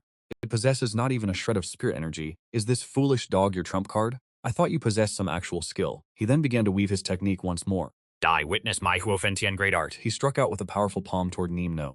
Nimno issued a command. Fight him. The flames veered toward the dog, which inhaled the entire torrent into its maw. Hu Tian stood stunned. Looming behind the adorable dog appeared the terrifying shadows of ancient demons. Nimno issued a command. Enough with the posturing, you lunatic. Fight him. Hu Tian gritted his teeth in fury. Whom have I offended to deserve this? A monster's massive foot slammed into the earth. Hu Tian braced himself against the shockwave generated by the beast. The monster opened its maw wide, drawing him in with a powerful vacuum. Hu Tian struggled to hold his ground, shouting at the top of his lungs. Senior, senior, this lowly one was blind and failed to recognize your greatness. I am willing to reconcile. I beg you to spare my life. Senior, I am willing to offer you the savings of 100 years. The monster's powerful suction force tore his trousers right off his body, revealing his red undergarments. He wept bitterly. Senior, this one was wrong. Suddenly, the boulder he was clinging to began to crack and splinter. Panic-stricken and unable to hold on any longer, he was swept away as the stone shattered into dust in the wind. With the monster's suction intensifying, Hu Tian was finally pulled into its maw. Miss Dung watched in bewilderment. A nascent soul-stage cultivator has been devoured? Just what kind of monster is this? The monster stomped its foot, causing Dung to tumble. She looked at the dog in astonishment. She covered her face in horror. Indeed, the dog had just relieved itself, leaving behind a massive, foul-smelling heap. Miss Dung shielded her nose in utter disdain. How could you do such a thing? Nimno approached the dog. The dog opened its eyes. Ugh, Dung rushed over to intervene. It's dangerous, Nimno. Stay away from that thing. Nimno patted the dog on the head, then struck it with a palm, causing its body to inflate rapidly before it shot into the sky. Dung screamed in panic. Nimno transformed into a large egg. The young lady clutched the egg in a panic. What has happened to you? The egg cracked open, revealing the mature version of the young man Hu Tian, though he was entirely naked. The young lady flushed deep red and shrieked. Ah, she then released Hu Tian. With a snap of his fingers, a dragon manifested, enveloping his body, revealing the true form of the Lathian superior master as he soared into the heavens. Miss Dung looked on in absolute astonishment. Nimno? Hu Tian silently pondered to himself. To think that I, a dignified cultivator from the upper realm, would not only be forced to drink milk from the mortal realm but also be mistaken for a mere son. Recalling the recent events, he felt a sting of embarrassment. If news of this were to reach the upper realm, would those old fossils not laugh themselves to death? Hu Tian descended to the ground and bowed respectfully to Miss Dung. Young lady, this humble cultivator is named Hu Tian, a traveler from the Yonghao Immortal Kingdom in the Central Realm. May I ask why you address me as Nimno? The young lady was suddenly filled with doubt. Does he no longer remember anything? Has he truly lost his memory? The adorable dog from earlier approached and hugged his leg. Dung pondered for a moment. To be able to command such a terrifying beast, he must certainly be a prominent figure from the upper realm. Not only have I deceived him, but I even used a kitchen knife to strike at him.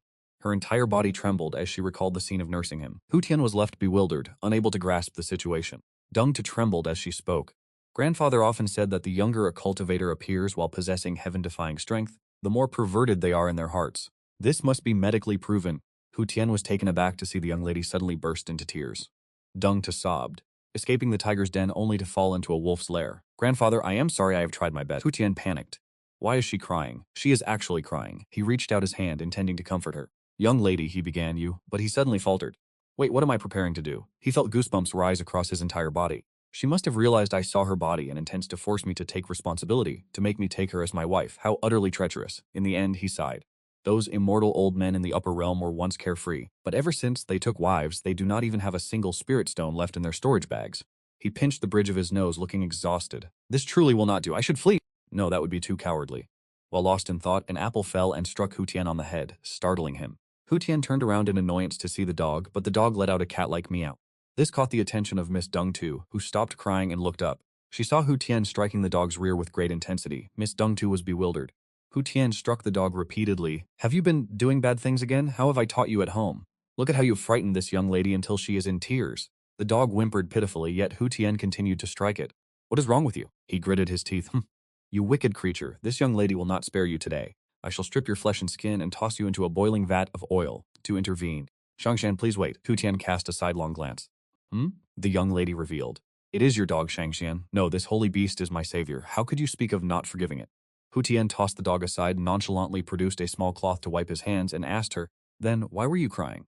The young lady was left stunned by the question. Hu Tian's expression grew grave. The young lady hesitated, beginning to speak. That is because, but Hu Tian cut her off abruptly. Young lady, enough with the act. Dung stood frozen, unable to grasp his intent. Hu Tian clenched his fists and declared, no matter how beautiful or gentle you may be, you cannot shake the firm Dao heart of this humble cultivator. He struck his chest firmly. I, Hu Tian, will absolutely not take you as my wife. He pointed directly at her face as he spoke. Lady Dung let out a strained, awkward laugh. She thought to herself. This man is hopelessly dense. She stopped laughing and mused. It seems this immortal has something wrong with his head. Yet she suddenly grew tense. Wait, he said his name is Hu Tian. He has always addressed me as young lady. In the past, when I called him Nian, he neither responded nor sought revenge. Could it be that he is truly? She stepped closer to Hu Tian, feigning gentleness. Supreme Immortal, have you lost your memories? Hu Tian looked puzzled. Lost my memories? He patted Dung on the shoulder. Young lady, you guessed that I suffer from severe memory loss based solely on our chance encounter? You truly are the most brilliant person in the Northern Water Kingdom. Hu Tian turned his back, clasping his hands behind him with an air of profound composure. Is there something you require, young lady? You see, the cultivation technique I practice, the great divine sovereign art of the 10,000 sun rising over the primordial void and supreme 8 desolate heroes. possesses the power to seize the fortune of heaven and earth, but it carries the risk of chi deviation. Whenever the technique encounters a blockage, I regress into the form of a child. The young lady nodded in realization, so that is how it is. Hu Tian feigned innocence. As for what happens during the time I am transformed into a child, I have no recollection. Deng Tu fell into a thoughtful silence. Is that so? Hu Tian sighed indeed. Do you think I would lie to you? It is the truth, Deng Tu hurriedly clarified. I did not mean that at all. He shifted the conversation away from the topic. Very well, let us hurry to save her. We must not waste any more time. Hu Tian approached Dower, inspected her wounds briefly, and sighed. Alas, these wounds are truly severe. He looked up and asked, Young lady, how did Dower come to be injured in such a manner? The young lady sighed. Dower's heart meridians were shattered by the puppet from Heavenly Mystery. If your sacred beast, Senior, had not arrived just in time, the two of us would likely have… Wait. I just remembered, didn't you say you lost your memories, Senior? How did you know her name? Hu Tian broke into a cold sweat. About that, Lady Deng Tu peered at him, filled with suspicion. In the midst of his panic, Hu Tian suddenly remembered the dog and pulled it forward to use as his shield. My mind is connected to it. What it hears, I hear as well. Deng Tu asked, is that so? Having no further use for the creature, Hu Tian tossed the dog aside and swiftly changed the subject. Enough, we must hurry to save her. Do you truly believe Dower will survive if we wait any longer? He flicked his finger, manifesting a ring accompanied by a brilliant glowing stone. He began to weave his arts to preserve Dower's life. Deng Tu was astonished by his mystical prowess. Is this the divine healing art of the Central Realm Immortals? Truly remarkable. As long as Dower can absorb this pure essence, she can certainly be revived. Hu Tian levitated Dower into the air. Miss Deng Tu exclaimed in surprise. What immortal technique is this? Merely projecting one's internal essence is enough to make one's scalp tingle. Hu Tian chanted an incantation. A golden mist emerged from the radiant yellow stone, enveloping Dower. Once the incantation was complete, Dower was completely encased in that light as she ascended toward the heavens. Hu Tian followed in her wake, leaving Deng Tu below, her heart filled with bewilderment. What is happening here? Hu Tian declared his technique. Grand possession art. He then sent Dower plummeting from the heights. Seeing this, Deng Tu was struck by fury. What do you think you are doing? Suddenly, the house erupted in a blinding, piercing light, forcing the young lady to shield her eyes. Once the deed was done, Hu Tian gestured toward the house and said, I invited Miss Deng Tu to cover her face, leaving only her eyes visible. What was that for? Hu Tian seemed slightly irritated. Can you not perceive the difference? While the young lady remained in a state of confusion, Hu Tian commanded, Let us go. To save Dower, you must accompany me. Behind the doorway lay a most extraordinary space. Hu Tian stepped toward the portal and looked back. Deng Tu, let us go. To save Dower, you must accompany me. With that, he stepped directly through the gateway. I shall go ahead, Deng Tu sighed and called out to him. Wait for me. She then stepped through the portal herself. Beyond the gate lay a realm entirely unlike the world she knew. It was a majestic landscape with crystalline skies and floating islands. The young lady was stunned. What is this? Furthermore, strange and exotic creatures appeared in the distance. As the young lady stepped through, she had no time to react before falling from the sky. Hu Tian suffered a nosebleed, his expression bordering on lecherous as the young lady's robes fluttered in the wind. Deng Tu panicked, clutching her dress, and screamed. Hu Tian replied with utter sincerity. Young lady, there is still more coming from behind. Maintaining that same perverse expression, Hu Tian added, Young lady, you must exert a little more effort. You are on the verge of blocking it. Deng Su retorted with irritation. Hu Tian coughed a few times, feigning innocence. This humble cultivator is merely offering a well-intentioned reminder. How can the affairs of cultivators be labeled as peaking? Besides, you have already looked at me, have you not? Deng Su plummeted downward, yet she still managed to scream, Are you insane? She crashed straight into a nearby island, burying her head into the sand with her legs dangling in the air. Only then did Hu Tian reflect to himself. That is right, she currently possesses no cultivation base. Why did I not realize why she could not fly? He chuckled, Young lady, do not be afraid. This humble cultivator shall come to your rescue immediately. He grabbed her legs and pulled her upward, but the problem was that her head was firmly wedged inside a giant clam. After pulling her out, he dropped her back down where she sprawled at his feet. I have not paid attention for a few days, and even the pearls have begun to form spirits.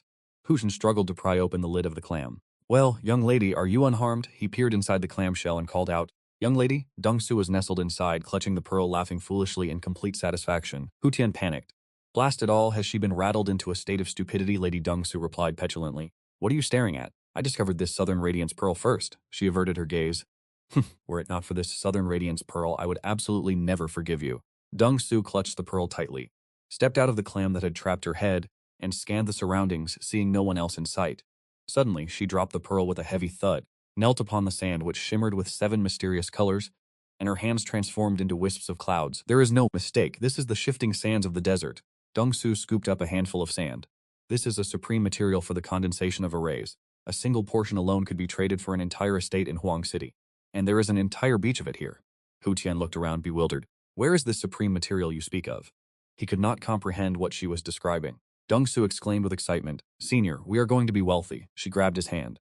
Come, hurry now. Strike me. Hu Tian looked at her with skepticism. Are you certain? Dong-su pleaded joyfully. You must use your strength to strike me. His expression shifted into an incredibly peculiar look. This is the first time I have heard someone make such an unbelievable request. Very well, Hu Tian reached out his hand, bored of you. He flicked her forehead. That flick was so powerful that it sent Dung to flying thousands of miles, crashing into a boulder and collapsing. Dung to clutched her head. Stunned, instead of showing pain, she was happier than ever. Even with such a painful strike, I haven't woken up. It seems this is not a dream.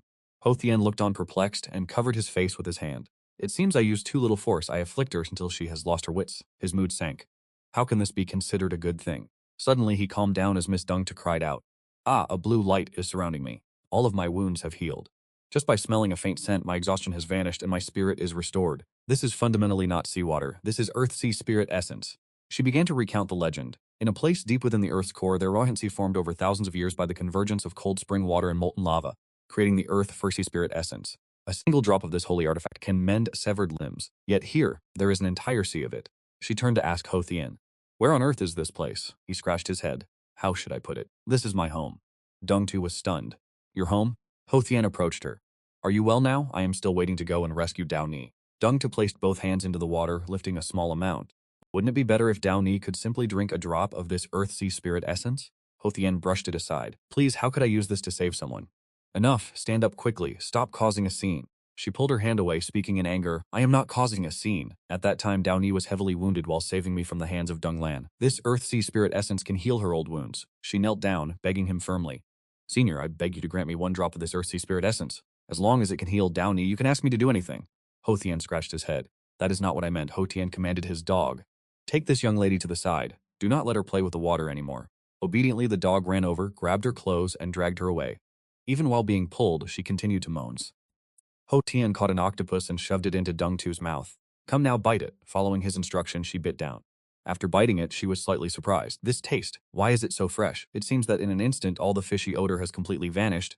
On the contrary, it has a subtle sweetness and a milky aroma. Is this truly a squid raised by the Earth-Sea spirit essence? She cradled her face in pure bliss. Never before had she tasted such high-grade nourishment. There was no need to cook at all. With a single bite, all the impurities clogging her meridians were purged. After finishing the meal, she suddenly noticed Hu Tian, who was fishing by the sea. After a moment, his rod showed signs of activity, and he exclaimed with joy. Got one. He reeled in the line to reveal a crab, holding it up with a mischievous grin. It is like this every single time. Seeing the young lady so stuffed she could barely move, Dung-tu shrieked. But what does any of this have to do with saving Dao Ni? A moment later, the seawater began to part in two. Dung-tu was astonished. The ocean is splitting. What could possibly be inside? A long serpentine creature surged forward, its visage twisted and terrifying. Dung-tu trembled with growing unease. What formidable pressure, what level of demonic beast could this be? The transformation spirit stage? No, perhaps even higher. Senior, A mysterious figure suddenly soared straight through the beast, landing upon the shore with a face contorted in fury, his eyes burning a deep blood red. Dung-tu trembled. The three flowers gather at the apex, the true immortal stage. Hu Tian held the crab aloft, his tone provocative. I've caught your son once again, old man. The man bristled with rage. A Kyung, how many times must I tell you? He roared. Stop eating other people's food. The crab kept its eyes tightly shut, trembling in terror. Hu Tian smiled. The usual rules apply. If you want your son back, pay with crab noodles or trade for him with treasures. The man's hand began to glow, as if he were about to manifest something. Young Lady Dung-tu interjected. Senior, he is a true immortal stage cultivator, and you are only at the nascent soul stage. She shuddered in fear. Will he sever his own arm, leaving blood to spray everywhere? Dung-tu was oblivious to the true nature of the situation, yet her heart was shaken to its core. Dung-tu collapsed onto the sand, muttering to herself. Chi refining, foundation establishment, core formation, nascent soul, transformation spirit, void refinement, body integration, Mahayana, true immortal, golden immortal, Tao venerable. Is this a joke? A nascent soul cultivator is setting terms for a true immortal? Crack! Crack! Lightning shook the heavens, dancing around the old man. It blasted the sand into the air, sending the young lady into a state of panic. The adorable crab from before had now transformed into a horrific gargantuan beast. It unleashed its technique. Ancient desolate demonic crab, blood soul great emperor. Lady Dung-tu coughed up blood, a true immortal stage demonic cultivator who has awakened the ancestral bloodline of a great power, manifesting a dharma body that could swallow mountains and rivers. Such terrifying pressure, a single glance is enough to shatter one's resolve. The young lady vomited a mouthful of blood and collapsed backward. Hu Tian steadied Dung-tu, his gaze shifting toward the crab that was rampaging with its massive pincers. The creature bellowed, limb severed, rebirth. Hu Tian glanced over, his expression chilling. Very well, you dare to bully even my guests? From now on, the rules have changed. I shall claim both claws at once. Lady Dungta coughed up something, a strange, peculiar-looking plant. She awoke to find herself lying on a bed within a mysterious dwelling. Surrounded by the winding branches of a vine, she stared at it, stunned. The spiritual energy within this plant is so pure. This is a spirit-connecting vine. Mortal, I advise you not to touch his belongings so carelessly. She looked around, utterly bewildered by the situation. A strange voice echoed through the room. Turn around, this king is behind you. It turned out the voice originated from a dragon statue placed within the house. It continued, I am the star dragon golden immortal of the western lightning sea. Dungta covered her mouth in shock, her disbelief evident. Are you not merely a statue? The statue fell silent for a moment before erupting in fury. Insolence, if not for losing a wager, why would I be here serving as a mere ornament for 1,000 years? Get out. He is waiting for you at the Pill Pavilion. Do not provoke this king. Damn it, this wretched situation. Dungta was perplexed. The Pill Pavilion? The dragon statue's eyes glowed, manifesting into an arrow of light. It spoke to her, just follow the light. Understanding, she followed the path it indicated, her mind racing. Raising a true immortal level crab demon in the house just to harvest its claws? Keeping a true immortal level dragon king as a mere decoration? This entire immortal manor is filled with treasures capable of inciting national wars. This is absolutely not the reality of a nascent soul stage cultivator. Can anyone tell me just who? From the distance, near the door, came a series of shrill screams. Ah, ah, ah, ah! Lady Dungta cried out in panic. Downy, she caught a glimpse of a man striking a young woman, the desperate screams continuing. Ah, ah! Dungta immediately envisioned Hu Tian assaulting her companion, Downy, and she trembled with dread. Could it be, in the midst of that distant struggle, the mysterious man's voice rang out repeatedly. Exert force, that's it, again. Crouched behind a wall, Dungta listened to his every word. Her entire body shook, an overwhelming fear rising from deep within, leaving her with no hope of victory. She collapsed to the ground, pulling her knees tight against her chest, shivering, utterly bereft of confidence. She burst into tears. In the cultivation world, the most tragic fate for a woman is to become a plaything for perverted cultivators, to be humiliated, trampled, tormented, and then. Before she could finish, she wiped away her tears. Her eyes fell upon a sword lodged nearby. This time, I shall save you. Grabbing the sword, she charged forward with determination. Downy, I may not be able to save you, but at the very least, I can grant you a quick end, and then I shall perish with you. The perverse scene continued, the screams never ceasing. Ah, Kimmy! Lady Dungta launched herself forward like a bolt of lightning. Upon arriving, the sight that met her was Downy, who was relentlessly lashing out with a vine whip at Hu Tian, who lay on the ground beneath her. The young mistress was momentarily stunned. Seeing her, Dower greeted her with great enthusiasm. Oh, you're here, young mistress, Dungta asked, still in a daze. What is the meaning of all this? Dower replied, gesturing with her newfound robust arm. I'm playing with a top. The senior said that since my arm just healed, I should get some exercise. She happily waved her new arm to show the young mistress. Look, young mistress, this arm is even better than the one I had before, as if nothing ever happened. We truly must thank the senior. Dungta stood there, frozen in thought. This is absolute madness, replacing an arm with that of a true immortal realm demonic beast for a mere chi-refining stage cultivator, Dower asked innocently. That's right, young mistress. Why are you carrying that large blade? Hu Tian, equally puzzled, added his own question. Indeed, why did you bring that large blade here? Lady Dungta replied bashfully. Hi, well, it is just, I saw that this blade was extremely sharp, so I wanted to ask if the senior forged it. It is truly formidable. Suddenly, a shrill cry erupted. It was Dargar. She wailed loudly, Let go, it's starting again. Senior, please think of a solution. It seemed this new arm refused to obey her commands. The young mistress rushed over, filled with anxiety. What is the matter? Are you in discomfort? What is happening here? Hu Tian hesitated. It appears this arm could not avoid inheriting the residual desires of its original owner. Think of it as a side effect. Dower groaned, her face flushing red. This is the 12th time. I am a young lady. I cannot just grope myself like this. Senior, please, since you have helped me this far, see it through to the end. Suddenly, a crab claw clamped onto her arm. Erg, Dower panicked. Ah, my life, Dungta asked Hu Tian. Is this the reason you forbade Dower from drinking the Earthsea Spirit Nectar? Hu Tian coughed a few times. Ahem, young lady, there are things you do not know. This is but a minor flaw. Amidst its many merits, he held out his hand. Give the blade to me. He raised the blade high and brought it down with a heavy strike. Dower's new arm reacted instantly. The crab claw snapped the blade in two. Hu Tian projected his spirit chi into the crab claw, shattering it completely. But before Dower could react, he reassured her. Do not panic, you are not the one feeling the pain. In a certain cavern deep beneath the sea, a man's arm began to bleed. Dower exclaimed excitedly. It seems it doesn't hurt at all, Hu Tian reminded her. Look closer. It's unexpectedly growing back, Hu Tian continued. Ordinary weapons cannot sever it, and even if it is cut, it can regenerate. This is the bloodline power of an ancient great demon. The main point is that when you are hungry, you can slice it for sashimi or steam and grill it with salt and charcoal. The taste is exquisite. This is the true way to provide lifelong nourishment, Dungta muttered indignantly. So, this was your true objective all along, wasn't it? Downy flexed her new arm, marveling at its strength. Is it truly this powerful?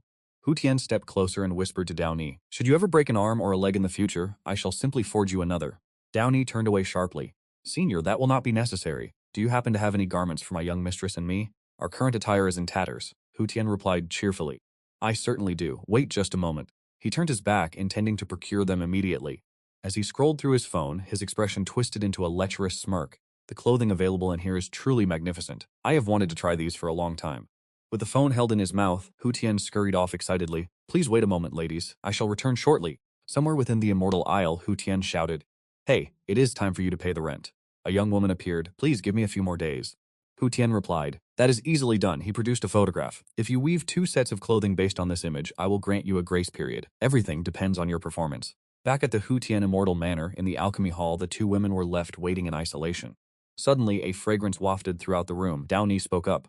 Young mistress, there is a scent. Can you smell it? It was Hu Tian, who appeared to be brewing tea, apologizing for keeping the 2 ladies waiting so long. The Cultivator prepared a meal for the 2 ladies to taste. As for their clothing and daily necessities, they were the finest immortal armors within the manor. Wishing to show her respect, Rongsu proposed, I wonder if Senior could step away for a moment so that we may change into these garments and thereafter join you for a meal? It was my oversight. Please, do as you wish. Hu Tian could not help but listen from the other side of the door. From within came the voices of the 2 women. Why does this set feel even more scandalous than the one I saw at the Chun Feng Pavilion when we were tracking the young master? Perhaps it fastens from the top, Downey added. Young mistress, can you really step outside in this? You look truly beautiful. If I were a man, I would want to marry you. Let me tell you, you should simply use your charms. Hu Tian was startled to hear such a suggestion. His expression contorted even further as he continued to listen. Once you do, you can manage Senior's affairs. Then, Senior's wealth will be the young mistress's wealth, and all of Senior's treasures will belong to the young mistress as well. Hu Tian's mind screamed, It's a trap, a trap! She truly intends to become my wife. How devious, how utterly treacherous. The young mistress hurriedly refuted Dao Ni's words. Dao Ni, what nonsense are you spouting? A personage like Senior, how could he possibly be lacking for female companionship? He has already helped me, and my great vengeance has been secured. I am already content. How could I possibly cling to him in such a manner? Hu Tian rushed in, pushing open the door. Vengeance, let us settle it now. Miss Rongsu, tell me how you wish to exact your revenge, and I shall assist you. He suddenly froze, his nose erupting in a violent spray of blood at the sight of the revealing attire they were wearing. Downey asked shyly, Senior, what has happened to you? Hu Tian steadied his face. You 2, step back. The power of this immortal armor is far too overwhelming. Miss Rongsu looked down at her own body and remarked, Fine wine and excellent food are things that lower one's guard, combined with these peculiar garments. Are you perhaps harboring some improper thoughts? Hu Tian was flustered. I have been discovered. What should I do now? He attempted to appear calm. Not at all. Absolutely not, Miss Rongsu. I heard you mention earlier that you have a great vendetta to settle. Since you and I share a bond of fate, I shall help you resolve this matter. Downey blushed with embarrassment. Huh? You heard all of that? Hu Tian asked, feeling awkward. Downey hesitated. Senior, the beauty trap was just a joke between the young miss and me. Hu Tian laughed. It is of no consequence. Miss Rongtu suddenly knelt down, raised 3 fingers, and swore an oath. I, Chung Nu, the 71st generation descendant of the Medicine King Mountain, Rongzu, take the heroic spirits of my ancestors as witness, and take my own life essence as witness. I swear to pledge myself to Immortal Master Hu, the great heavenly teacher, as my master for a lifetime. Hu Tian placed a finger to her lips. He smiled. I acknowledge your intentions. Let us discuss your revenge first. Rongtu confessed. Senior, Ronglan is in the imperial city of the Water Kingdom, 3,000 miles from the great desolate city, and the security is incredibly strict. I can only ask you to travel there later, Senior. Hu Tian interrupted her. There is no need for such trouble. Come over here and sit cross-legged. Rongtu did not understand his intention, but she complied and sat as he directed. Listen. Hu Tian stepped closer, placed his hand upon her forehead, and said, Focus your thoughts. Who is it that you wish to take revenge upon? Miss Rongtu obeyed, closing her eyes to concentrate. Hu Tian snapped his fingers and a scene of the countryside manifested. Miss Rongtu exclaimed in surprise, Old Uncle Wang from the medicinal garden. That old Uncle Wang? Are you asking if it is him? Hu Tian replied, My apologies, that was a mistake. Take this as compensation. He tossed a longevity fruit to the old man. After that day, a peasant in the North Water Kingdom suddenly attained enlightenment and ascended to the nascent soul stage. Hu Tian spoke in a stern tone. You must remain focused. Rongtu tried to concentrate her mind on Ronglan's estate near the medicinal garden. He snapped his fingers once more. This time a milk cow appeared. Rongtu cried out, Is this not the monster cow belonging to Ronglan?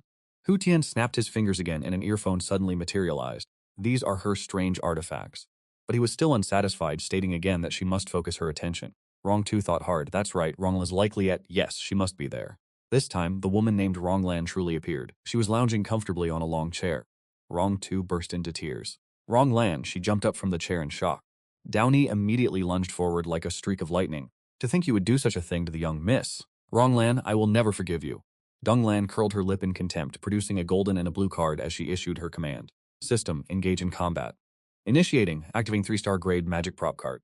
It is capable of imprisoning the target within a veil until its durability is exhausted, simultaneously activating the max tier prop card, Preservation Veil, an essential item for travel, capable of binding an enemy up to 5.5 units in size.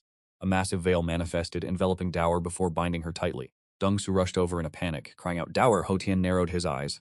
"So you have some tricks up your sleeve. You must be Dong Lan." Dong Lan feigned indifference. "Impressive, Dongsu, you've grown bold. Why resort to seeking help from others?" She brandished cards similar to the ones before, laughing defiantly. "Do you have the ability to teleport me away? Today I shall let you country bumpkins realize that all your efforts are futile in the face of the system." Ho Tian mused. "System?" He glanced at the long brand phone in his hand. He pondered. "That's right. That friend mentioned something similar in the past, unfortunately." Dong Lan gasped in surprise. "A phone." Suddenly she burst into tears. "Holy hell, brother, did you transmigrate here as well?" She appeared deeply moved. Ho Tian, perplexed and failing to grasp her meaning, patted his robes. Transmigrate? Is there something dirty on my clothes?" Dong Lan looked confused. "Have you lost your memories?" Ho Tian felt a flicker of alarm. "How does she know I am feigning amnesia? Unless both of them locked eyes." Neither speaking a word, suddenly Dong Lan chirped excitedly. "It is fine, there is no need to fear. This is a common occurrence for transmigrators like us. We have plenty of experience in dealing with such situations." She cleared her throat. Ahem, she then performed several peculiar gestures. "The rooster lays an egg, the rooster's combat suit." Ho Tian stood motionless, utterly bewildered. Donglan seemed startled by Ho Tian's lack of reaction. "What is happening? Even with that, you show no response?" "It still isn't." She began to perform yet another act. This time she mimicked an old woman. "Sir, I am looking for Ma Dongmai." Ho Tian showed a slight reaction, though it was negligible. Donglan grew frustrated. "It seems his memory loss has persisted for more than a few days. It is time to use what I have learned in this lifetime." She then began reciting in English. "Hee hee, how are you?" "Fine, thank you. And you?" Ho Tian remained unchanged, his expression unmoved. Dong Lan began to grow weary, eyeing him cautiously. "Do you truly have no impression of this at all?" Ho Tian reached out and flicked her forehead, sending her flying, crashing into the iron gate until it shattered into pieces. This was a bulletproof iron gate, yet it succumbed to the force of Ho Tian's flick. The system chimed with successive notifications. Football protective gear damaged, locomotive steel helmet damaged. Dong Lan gritted her teeth in frustration. A single finger had shattered 3 4-star defensive cards. How could this be possible? "I will not accept this." She launched another card, the skill detection beam of the card scanning Ho Tian's body. The card instantly transformed into a brilliant golden hue, leaving her in utter astonishment. Oh, a legendary gold tier. The system displayed the information regarding Hu Tian, stating, "The Supreme Venerable of the Heavens, Hu Tian, possessing a star rating beyond comprehension. While not explicitly described as the most powerful cultivator of the Kongtian continent, his age, gender, and race are unknown. Diminished aura causes the willpower of all nearby beings to be suppressed to his own level. Another passive skill, Law of the Supreme Heavens, implies that Hu Tian has no limits. Should Hu Tian perish, the Kongtian continent will be annihilated. His signature skill is Finger Mastery. Hu Tian has refined the myriad laws into a single finger. His W, E, and R skills remain unexplored. The system cannot currently ascertain them due to the vast complexity of his cultivation techniques." Dong Tu was visibly exhilarated by this revelation, while Dong Lan grew deeply frustrated. "That is an artifact of a peerless true immortal. How could a mere servant like Dung to possess such a thing? Within the entire North Water Kingdom, no, the entire mortal realm, there is no technique capable of elevating a chi condensation practitioner to a true immortal in such a short time." She grew tense, realizing only one possibility. That man must hail from the legendary upper realm. Only descendants of the ancient creator deities possess the bloodline strength required to ascend to the upper realm. For someone from there to descend to the mortal world, overturning the heavens and the earth would be as simple as turning one's palm. Why would such a formidable expert deign to help her? A realization dawned her. "I understand now." Dong Lan produced a new card. Activating the artifact card, she changed into a far more alluring outfit and said with a smile, "Whatever they can do, I can surely do better." Hu Tian suffered a sudden nosebleed. Dong Lan sneered. "Oh, men, tell me, Hu Tian," as he pinched his nose, "am I not allowed to bully others?" Dao Ni stood up and shouted, "Hey, the young miss and I are not what you think we are." Dong Lan laughed mockingly, cutting her off. "Big brother, you are a practitioner of the Tao. Are you not afraid of divine retribution for acting this way?" Hu Tian looked bewildered. "Divine retribution? Are you referring to the heavenly tribulation?" "The heavenly tribulation cannot defeat me. Besides, it makes for a decent stew." Dong Lan forced a smile. "Is it truly necessary to be so outstanding?" Despite her outward composure, she was internally seething. "He is clearly on Dong To's side. Why did I even change into this outfit?" She then frowned. "Is this the power of his diminished aura?" Hu Tian snapped his fingers and a massive blade materialized. He tossed it toward Dong Tu and commanded, "Catch!" He then grabbed Downy by the ear and dragged her away. Downy cried out in pain. "Ah, it hurts! It hurts! Release me, senior! My ear is about to fall off." Hu Tian replied calmly, "It is fine. If it falls off, I shall craft you a new one. I guarantee it will be both larger and more beautiful." He draped his arm over Downy's shoulder and led her away. He added, "The blade is yours. Settle your own affairs." With that, he stepped outside and slammed the door shut. Now, only Dong Tu and Dong Lan remained in the room, accompanied by their deep-seated enmity. Dong Lan spoke with a sinister grin. This body still has its uses. Dealing with Dung Tu alone is much easier. Suddenly, a notification appeared on her system interface. Data retrieved. Supreme Immortal Grade Artifact, West Ocean Thunder Sea Star Dragon Heaven Severing Blade. Description. Originally a legendary weapon from the Thunder Sea of the Upper Realm. Forged in the hands of the Star Dragon Golden Immortal, the hilt is crafted from the spine of an abyssal sea dragon, reinforced with dragon sinew for extreme durability. The blade is fashioned from the fangs of 72 Golden Immortal dragons, tempered in holy dragon fire. The wielder can harness the power of the dragon. Note: due to the dragon fangs, this blade possesses the ability to shatter magical defenses. Her face turned pale, her eyes wide with shock. M rank? You wretched system, how am I supposed to use a 5-star card to fight someone else's 10-star equipment? As the blade embedded itself deeply into the floor, Dung Tu stated clearly, Dung Lan, before we begin, I have a question for you. Ever since 3 years ago, ever since I fled from Yawang Mountain, I have never been able to understand, why did you do such a thing? Dung Lan did not yet understand her meaning. Dung Su began to recount the past. When I was 4 years old, you were born prematurely to my eldest uncle. By all accounts, you should not have survived. Fortunately, you were born on Yawang Mountain. My uncle spared nothing, sacrificing 7 years of his own longevity to refine a single creation soul-protecting pill.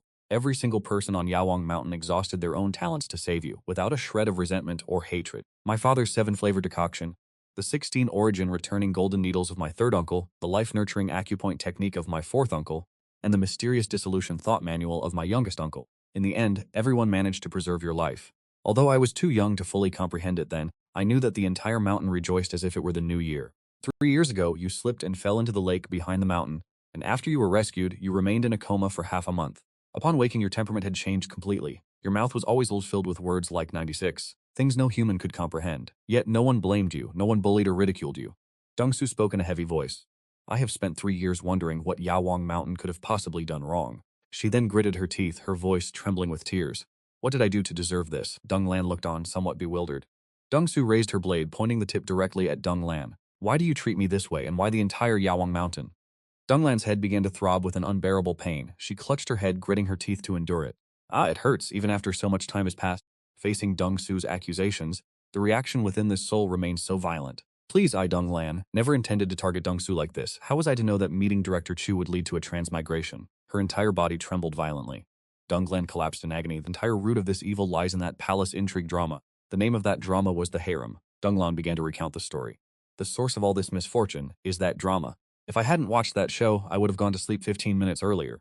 Had I gone to bed 15 minutes earlier, I would not have missed the subway. Had I not missed the subway, I would not have arrived late. Had I not arrived late, I would not have been berated by that detestable boss. Her supervisor had scolded her for being a lazy youth, asking how she could be late after staying up for overtime only until 2 a.m. He claimed she did not cherish the company. He asked if she was even worth her monthly salary of 2,000 yuan. That was Dung Lan before her transmigration. Not wanting to face her boss's anger, she went out to drink and drown her sorrows. Outside the tavern, she overheard some young men chatting. That drama is fantastic. Indeed, even a straight man like me enjoyed it. Hearing this, Dung Lan felt a surge of indignation. Without hesitation, she strode over to their table and slammed her foot onto it. Fantastic, my foot. The characters have no backbone and the plot is utter nonsense. Calling it a palace drama, yet the female lead has no brain at all. Without ruthlessness, she lacks even a fraction of my own tactical skill. She snorted in contempt before continuing. Such trashy dramas are only fit for people as lazy as you, who order fried rice without adding an egg. The two men were infuriated. How dare you slander the drama starring our idol? Are you tired of living? In their blind rage, the two of them pinned Dung Lan down and began to beat her. Fortunately, a large man intervened to stop them. Dung Lan lamented to herself, if I hadn't argued with them on the street, I wouldn't have been beaten by a mob. If I hadn't been mobbed, I wouldn't have uttered that final phrase. That phrase was, anyone who watches this show is an idiot. The drama is stupid, and the director is even stupider. After those words left my lips, everything turned black before my eyes, and my entire body felt freezing. It felt as if I had fallen into icy water. When I opened my eyes, I had already arrived at Yawang Mountain. At that time, Dung Su cared for her with the utmost devotion. She fed her medicine, whispering for Dung Lan to drink. Come now, it is not bitter at all. Be a good girl and drink your medicine. A handmaiden named Han Ni was always by Dung Lan's side. She spoke cheerfully. Young mistress, please focus on your rest. Leave the herb gathering to me. Dung Lan replied gently. Nen, thank you for your hard work.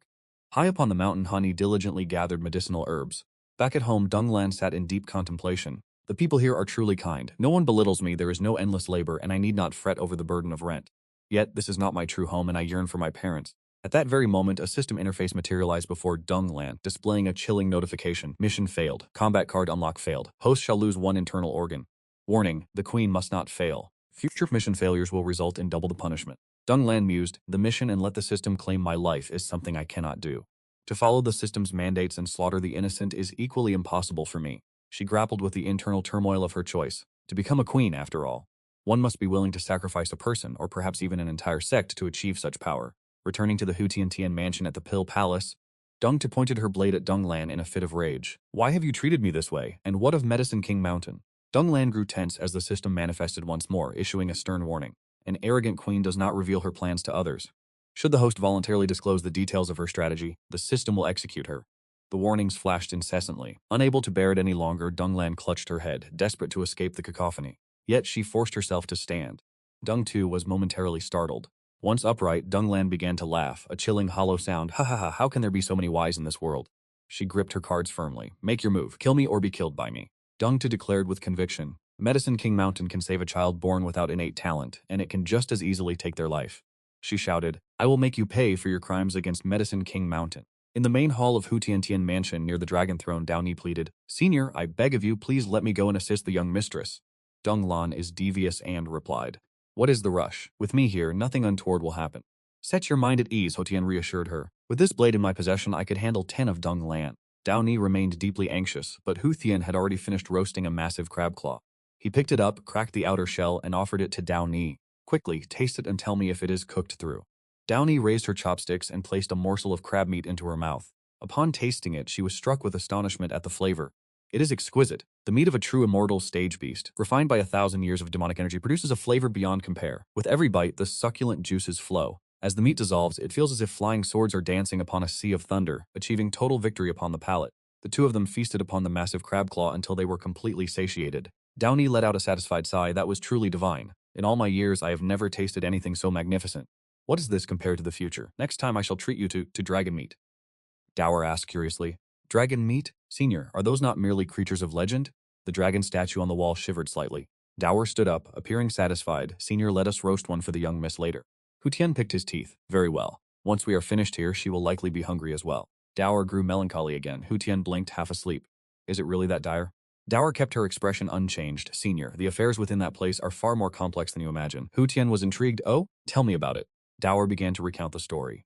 500 years ago, the Great Apothecary Era, the Heavenly Tao Alliance established laws for the 5 mortal kingdoms, forcing cultivators to interfere in the struggles of the mortal realm. Even so, cultivators remained the decisive factor, holding the authority to dictate matters in the 5 mortal kingdoms. That was until the Heavenly Fallen Evil arrived. That catastrophe resulted in the total decimation of the Northern Kingdom's cultivators, leaving them the weakest among the 5 mortal kingdoms. Afterward, the young miss awakened her spirit roots. Her path of cultivation was formidable. Within half a year, she achieved foundation establishment, and within 3 years, she formed her golden core, becoming the foremost youth of the Northern Water Kingdom. The Emperor of Northern Water personally bestowed upon her the title of Spirit Medicine Princess. Since then, the cultivation resources of the entire Northern Water dynasty were funneled to Medicine King Mountain. Dower added, all for the sake of improving the young miss's cultivation, so she might help the Northern Water Kingdom escape its state of oppression. Then, 3 years ago, during the young miss's coming-of-age ceremony at the age of 15, a strange incident occurred. Behind the young miss, a terrifying ghostly figure suddenly manifested, shrieking incessantly. The guests at the ceremony were struck with terror. Following this, a vortex appeared upon the young miss's body. The cultivators present at the ceremony had their cultivation base drained in an instant. Rong Lan, while coughing up blood, slandered the young miss, claiming her lifespan was exhausted and that she had offended the heavenly Tao. She labeled the young miss a harbinger of doom, declaring that the heavenly evil had come because it heeded the young miss's command, and that she would lead the Northern Water Kingdom to total annihilation. At first, no one believed it, but then Rong Lan set up an altar to pray to the heavens, begging for the young miss to be punished. In an instant, a bolt of heavenly lightning struck the young miss. She appeared to lose her mind, and the spiritual energy surrounding her dissipated entirely. Rong Lan then capitalized on her reputation as a savior. Although many refused to believe her, Rong Lan conspired with the second prince to ruthlessly eliminate those who spoke in the young miss's defense. Dower sighed sadly. From that day on, the young miss's reputation was destroyed. Later, Rong Lan plotted to capture her, and even used me as leverage to threaten her. It was only through great effort that we managed to escape. Hu Tian hesitated. That sounds like some archaic techniques derived from a system. After a moment of thought, he smiled to reassure Dower, rest assured, I shall investigate this matter. Dower hugged her knees, huddled on the flooded floor, looking sorrowful. Senior, you should really pay attention to the water pipe behind you. It has already risen to my feet. As it turned out, it was the tears of the dragon statue on the wall. It seemed so moved by young Miss Rong Su's story that it was flooding the room. Hu Tian snapped, will you stop that already? The dragon statue whimpered, Honored one, my blade. You have erased the soul imprint on it. You once said you were only keeping it temporarily. Hu Tian lowered himself. Fine, fine. Help her, young miss. Once this is over, the kitchen stir-fry station is yours. Is that enough? The dragon statue blushed. That true? It trembled, unable to believe it. Hu Tian smiled. Whether it is true or not depends entirely on your performance. The dragon statue spat out a glittering green jade. The time has come to tell him the true method of wielding the heaven-splitting blade. In the Pill Palace, the battle between the two young ladies continued. Ronglan unsheathed a large fan. Your spirit roots are shattered. Even with immortal energy, you cannot unleash its true potential. She sneered. Rong Su, you are an intelligent person. Cooperate with me. Add in your mysterious senior, and together we can achieve earth-shattering feats. There is no need for us to continue fighting. Rong Su struggled against the gale force emanating from the fan. Ronglan, I am not the second prince. Do you truly think I have any interest in this world? She drove her blade into the ground to anchor herself against the wind. The wind has been weakening for some time now. Your immortal artifact can only be sustained for a limited duration before failing, isn't that right? Deng Lan provoked. Deng Tu countered with absolute confidence. This is a 5-star rank electric fan capable of generating an endless, relentless gale with a specialized heating function. Its current durability stands at 3 to 2099 by 2, current durability 20599. Deng Lan grew anxious. Curse it, if I could only unlock the combat tier cards, would I truly be forced into this battle of attrition with you? She pressed a switch on the fan. In that case, take the strike head on. The wind pressure from the fan surged with unprecedented force, sending Deng Tu's body spiraling across the room. Deng Lan laughed scornfully. Ha ha ha, it seems a 10-star magic artifact is nothing more than this. You are finished. After being tossed through the air, Deng Tu finally managed to regain her footing. The dragon statue was channeling its power into her. Deng Tu thought to herself, focus your intent. This king shall bestow upon you the dragon tongue, the language of the ancient dragons. Deng Tu's gaze began to blaze with an intense fire. Dragon tongue, astral dragon descent, heaven-rending strike. Her eyes transformed, taking on the piercing slits of a dragon. She swung her blade downward, and instantly a dragon manifested from the strike to assault Deng Lan. She was struck with sheer terror. The dragon pinned her down with crushing weight, forcing her to cough up blood. Once the deed was done, the dragon vanished. Deng Lan struggled to remain upright. As expected of a 10-star rank immortal artifact, I have no grievances in this defeat. She grit her teeth. Kill me or execute me as you please, but do not expect an apology from my lips. Deng Tu slammed her blade into the ground and rushed toward Deng Lan empty-handed. Death would be far too merciful for the likes of you. Deng Lan trembled. What do you intend? Deng Tu charged forward in a fury. If you die, who will provide for the descendants of the loyal officials you and the second prince conspired against? She struck Deng Lan across the face, drawing blood. If you die, who will compensate the world-class talents you have deceived? She shoved Deng Lan to the floor, her hand tightening around her throat. If you die, great uncle will be forced to endure the tragedy of the white-haired elder burying the black-haired youth, left with no one to rely on. Who will carry that burden? Deng Lan laughed, forcing out her final words. You've won. Say what you will. If given another chance, I would make the same choice. I have no regrets. Deng Tu froze for a moment before releasing her grip on Deng Lan's throat and turning away sharply. Used schemes to sabotage me, then clung to the second prince, Liu Yin, to seize influence. You fabricated the atonement vouchers to cleanse the evil of fallen celestial entities just to amass wealth. You established the Celestial Descent Institute to research mechanical arts and firearms to oppose cultivators and win public favor, and you formed a special task force specifically to assassinate those who control the military. If you could only obtain the 5 absolute golden formulas from me, you could ensure the second prince ascends the throne. But how could that fool ever hope to be a match for you? Rong Tu turned her head toward Rong Lan. Once you usurp the throne, will you not be the empress? Rong Lan was stunned by Rong Tu's words. Is this truly the genius that appears only once every 100 years on Mount Yawang? Could she have deciphered my entire scheme simply through analysis? She collapsed and bowed before Rong Tu. I have been completely defeated. Rong Tu's voice dropped to a stern growl. Listen well, I want you to become the empress. Rong Lan was taken aback. Rong Tu continued. I want you to transform the Northern Water Kingdom into the greatest power in the mortal realm. No injustice, no greed, no cruelty. You shall construct the 9-story pagoda of merit and chant scriptures for all those you have harmed. You will care for our great uncle until his final days, and only then will I personally peel your skin and break your bones to send you to your end. Rong Lan laughed mockingly. Have you lost your mind? Furthermore, why would I ever listen to you? Rong Tu stroked her long hair, a smile playing on her lips. Do not be in such a hurry. She picked up her blade. You will agree.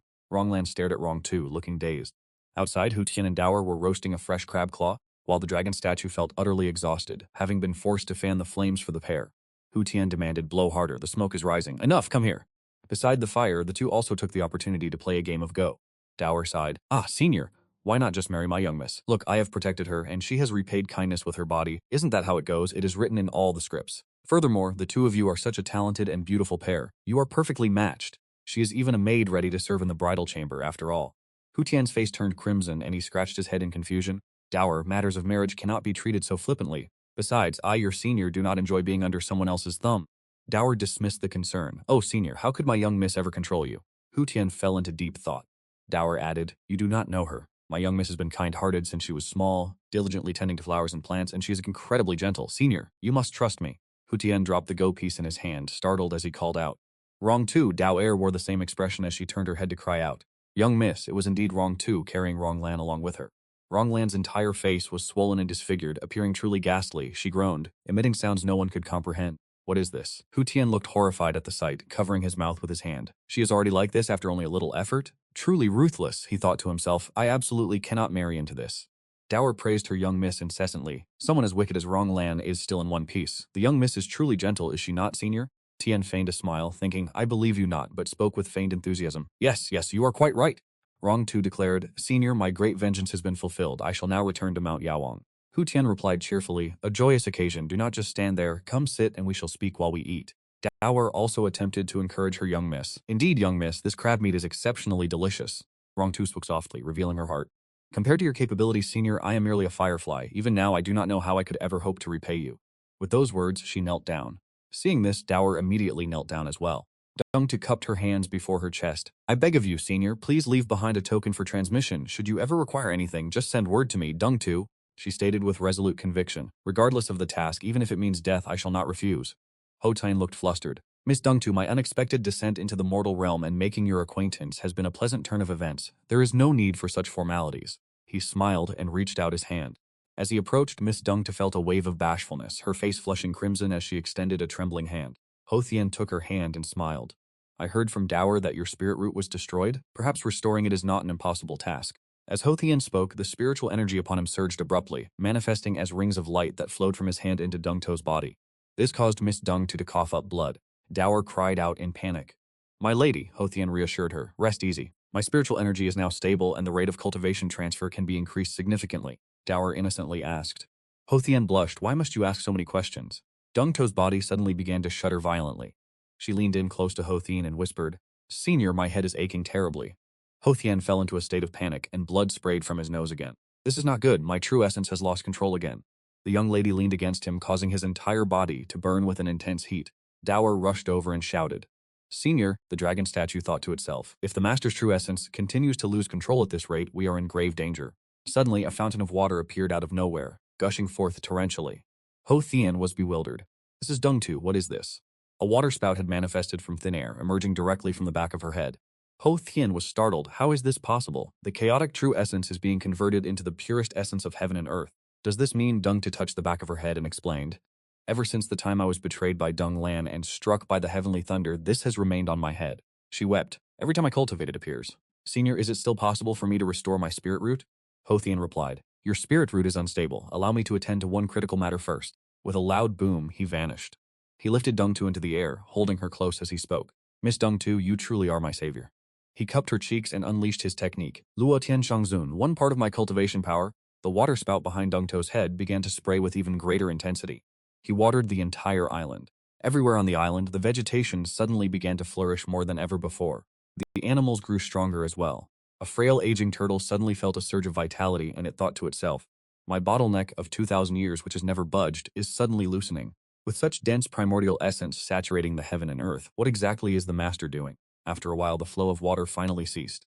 Hu Tian grinned gleefully, but Rongsu seemed unable to withstand the strain, beginning to foam at the mouth. Hu Tian appeared thoughtful. As expected, Rongsu can convert the cultivation essence within my body into a source and channel it outward. If that is the case, perhaps dual cultivation will no longer result in regression into a child.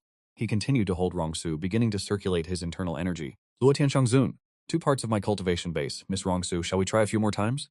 Miss Rongsu began to burn intensely, her eyes turning completely white, devoid of any signs of life. Both of them returned inside the palace. Tower cried out in panic. She hurriedly asked, Senior, how is the young miss? Hu Tian smiled. It is nothing. She is merely exhausted. She will be fine after a short rest. He carried Rongsu and placed her onto a chair. This chair was crafted from 10,000-year-old spirit stones. She would recover shortly. Hu Tian turned and instructed Dower, if she exhibits any strange behavior, call for me immediately. Hu Tian used his spirit energy to pull Rong Lan toward him and he asked her, Speak. What have you done to her? Is this a technique from your sex system? Rong Lan replied, that is correct. She has been afflicted by the 7-step fragrance dispelling technique of our sex system. Once the true essence within her body exceeds a certain threshold, it will dissipate across the upper, middle, and lower realms. I am the only one who can undo it. She began to laugh sinisterly. Therefore, if you want her to recover, you must let me live. Hu Tian's body began to glow. I recall Dower saying that you are very skilled at deceiving others, are you not? He reached out and grabbed Ronglan's head. The system warned, ancient forbidden technique detected, Taishu's soul probing hand. Warning, Hu Tian is probing your memories. All of your memories cannot be hidden. System state unstable. System state unstable. Hu Tian extracted a strange jade orb from Ronglan's head, and he thought to himself, this is inside. It was a remnant soul, the true master of this body. Possession. If she is Ronglan, then who are you? Hu Tian tightened his grip on Ronglan's head. This time, let me take a closer look. A scene from the modern era appeared before them. Shu Feng was a little confused. Isn't this the Kongtian continent? This world is called Earth? He pressed his thumb hard into her forehead. The image of a girl with long, flowing blonde hair. She's taking a selfie with her selfie stick. Thanks for the gift, sending hearts. She wiggles in front of the phone screen. Come on everyone, follow him, Zhu Feng thought. Is that the immortal energy of the system sect? He frowned. Could it be that the Joyous Union sect is colluding with outside system sects to cause trouble for the Kongtian continent? No way, I have to investigate in detail. In the past, Ronglan had chosen a card with Rongsu's information. After the evil object descended from the sky, the 100-year genius of Yawang Mountain gained the trust of the royal family. Ronglan clicked her tongue. Trusk, trusk. This is the image of a main character who is constantly shining. She circled the important keywords with a pen. She muttered to herself. In feudal times, the people have always wholeheartedly believed in heaven. If they misunderstand that Rongsu released the evil object that harmed all the cultivators of the Northern Water Kingdom in order to achieve her own achievements, what is called shining will turn into the source of hatred. She picked up her cards. The implementation is also very simple. Give Rongsu an evil image, and then let her suck up the cultivation of a few other people, and finally be punished by heaven and vomit out spiritual energy. This is really a mix of truth and fiction. Teetsk, teetsk, teetsk. So that's turning true essence into the immortal energy of the origin of heaven and earth. While probing Ronglan's past, the system appeared. It warned, Shu Feng has been blacklisted by the system. Reminder, your behavior has been listed as system intrusion. Leave immediately, or we will actively fight back. Shu Feng was a little curious. Blacklisted. He tightened his grip on Ronglan's head, causing her to foam at the mouth. The system couldn't block Shu Feng's magic and automatically shut down. After seeing the matter, Shu Feng didn't hesitate to push Ronglan away, causing her to fall down the stairs. Shu Feng sighed. Her cultivation couldn't withstand such a long soul search. I still don't know clearly what the people above said. Well then, you're done for. Start soul searching again. So he flicked his finger, and a green jade appeared, flying to Ronglan. She absorbed the jade and woke up, her body trembling slightly, coughing violently. Cough. Cough. Shu Feng spoke. Come on, let's try again. Shu Feng held out his hand. Come here, let's try again. Ronglan screamed. It hurts so much. The pain in my soul, my diary entries, my keyboard warrior self, my weird hobbies. I'd rather be killed by the system than have my soul searched. I don't want to endure the double torture of mind and body, Zhu Feng said gently. Okay, you talk? I'm listening, Ronglan confessed. I'm not from this world, and I haven't heard of any system sect. I transmigrated here from Earth. I don't want to die. It all started with that movie, Zhu Feng asked curiously. And let me ask you, what is that dimension for? Ronglan was confused. Dimension, she tried to answer. That's how people address each other in those Earth novels. This continent is, to us, another world, a new dimension. Hu Tian muses. Another world, a dimension. He suddenly gets an idea. I remember now. He flicks her on the forehead. Hu Tian vanishes before Ronglan's eyes. Dower, noticing her, stands up abruptly and shouts, Hey Ronglan, I'm not scared of you. Even if that senior isn't here, you still can't escape my grasp. Dower swings her newly crab-clawed arm, and Ronglan collapses. It's over, I'll tell you all my secrets, come kill me, beep boop. The system cries out. Lost the queen's crown, abandoned all pride, revealed all secrets. The host will be killed by the system. Countdown, 10, 9, 8. Ronglan trembles, sweating buckets. Is this a bug? At the Dian Tongjin, Hu Tian lands on the crack in the floor and peers into it, pondering. Could it be that I accidentally punched a hole into a new world last time, leading to some kind of dimension? He reaches down to investigate, but there's nothing here. After observing for a while, he sees a massive vortex appear. That massive vortex is definitely happening on Earth. On Earth, at some meteorological observatory, a girl working there cries out in alarm. How can a storm form in the South Pacific this time of year? And it's moving so fast. Are you kidding me, boss? What do we do? The boss yells. Do you even need to ask? Issue a warning, quick. The employee obeys. Got it. The warning is immediately broadcast. Attention citizens. An emergency broadcast will now commence. Due to unusual weather patterns, a low-pressure hot air mass has appeared in the Central Pacific Ocean and is rapidly condensing into a cloud. due to the influence of this air mass. Tonight at 22:16, gale force winds reaching level 12 are expected. Citizens, please take precautions against the storm and stay indoors. Hu Tian sighs. Still the same. Can't reach the other side at all. The employee at the meteorological observatory from before speaks up. Boss, what now? The boss asks. The employee reports in a panic. It's gone. The eye of the storm just disappeared. The boss is bewildered. What the bookie? Hu Tian tries to calm his mind and focus, and a core is formed, the nascent soul, hidden within the cultivator's dantian. Formed by a golden core cultivator, it is the cultivator's second body. But Hu Tian's golden core has undergone billions of years of cultivation, and is already as big as a star. All the nascent souls on this golden core star are in the nascent soul tower. Hu Tian is a little angry. Damn it, you're getting taller again? Bamboo shoots don't even grow as fast as you. Hu Tian's nascent soul resides on the lowest level of the nascent soul tower, the first room on the right. Hu Tian's nascent soul is almost completely solidified into a physical form. No wonder the MTH floor of the nascent soul tower is about to manifest. I didn't realize it couldn't be suppressed for 100 years. The automatic door slid open, drawing Hu Tian's attention. It was Hu Jujuju. Shu Feng coldly chased after him. Hu Jujuju, get out. Hu Jujuju bounced up and down. Don't, Tian. It's been centuries. Why are you chasing me away? Then he leaned in close to Shu Feng, grinning mischievously. Give me the Diantong Xin, and I'll tell you, I've recently researched a new house, guarantees to cure any disease. Shu Feng sighed. Forgot already. How did you even get in here again? Hu Jujuju turned away sadly. Ayo. How many times have I told you it was an accident? I clearly managed to learn Sangong that time. Who knew that drinking would cause a breakthrough? He looked back at Shu Feng with a smile. I'm telling you, just let me try one more time, it'll definitely work. Shu Feng frowned. No way. Hu Jujuju got impatient. Dude.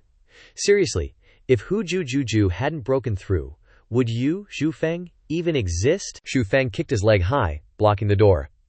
I'm just not letting you into the Diantong Xin. What are you going to do about it? Hu Jujuju huffed. TCH. Who cares? Zhu Feng asked. Where's old ancestor? Hu Jujuju replied. Where else would he be? In the Jina garden. The old ancestor was worried about those juniors, so he sent Shang to say, Fu Hua Wu Menwei, Ren Zi Zhao. Yi Shan Ji Bao Ru Ying Sui Jing. The meaning of the saying is that a person's fortune and misfortune have no set path, it's all brought on by oneself. Good deeds get good rewards, and evil deeds get evil retribution, just like a shadow following a body, Shu Feng shouted excitedly. Old ancestor. Are you there? The old ancestor was no less delighted, throwing down everything he was holding to greet him. Tian. The old man rushed over and cupped Shu Feng's chin. Look at you. After all these centuries, you've gotten skinny again. He took Shu Feng's hand and walked quickly.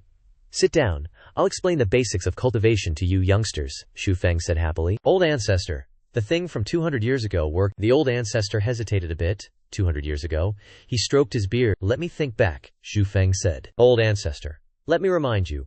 In the morning, 200 years ago, I woke up and ate a bowl of 10,000-year lotus seed congee with 2 salted phoenix eggs. At noon, I ate the fried left paw of a Mara demon bear, and in the evening, I ate snow ginseng breast milk.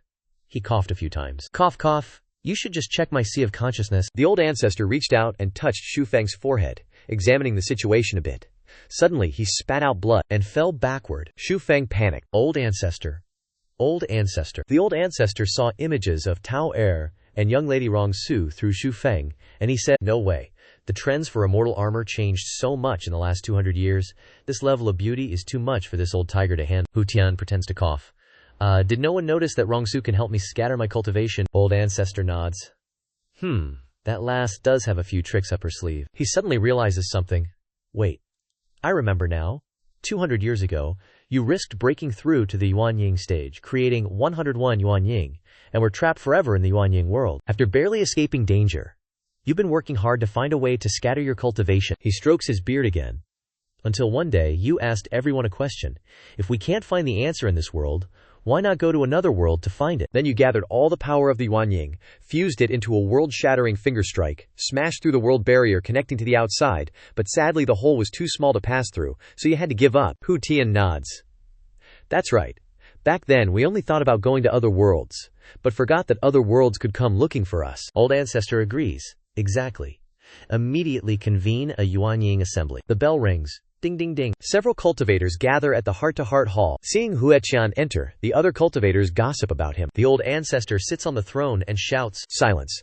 He sits up straight and says leisurely, everyone, 10,000 years ago, this old one, Hu Yi, suffered from a strange illness and was trapped in the Yuanying realm for 10,000 years. After being unwilling to break through, the main body reformed and gave birth to a new Yuanying, Hu heir.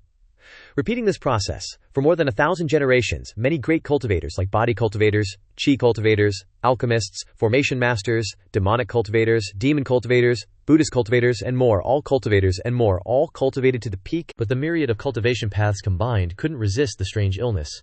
So all the Yuanying, except for Hu Tian, are trapped in the Golden Core Pagoda forever. An old man sips his wine, slurring, "Old ancestor, it's not that I'm talking, but you always say the same old lines. I can almost memorize them. If you're bored and have nothing to do, don't play that wind chime game every few days. When I get back, I'll find you some walnuts. Don't you like those?" Old ancestor scratches his face absent-mindedly.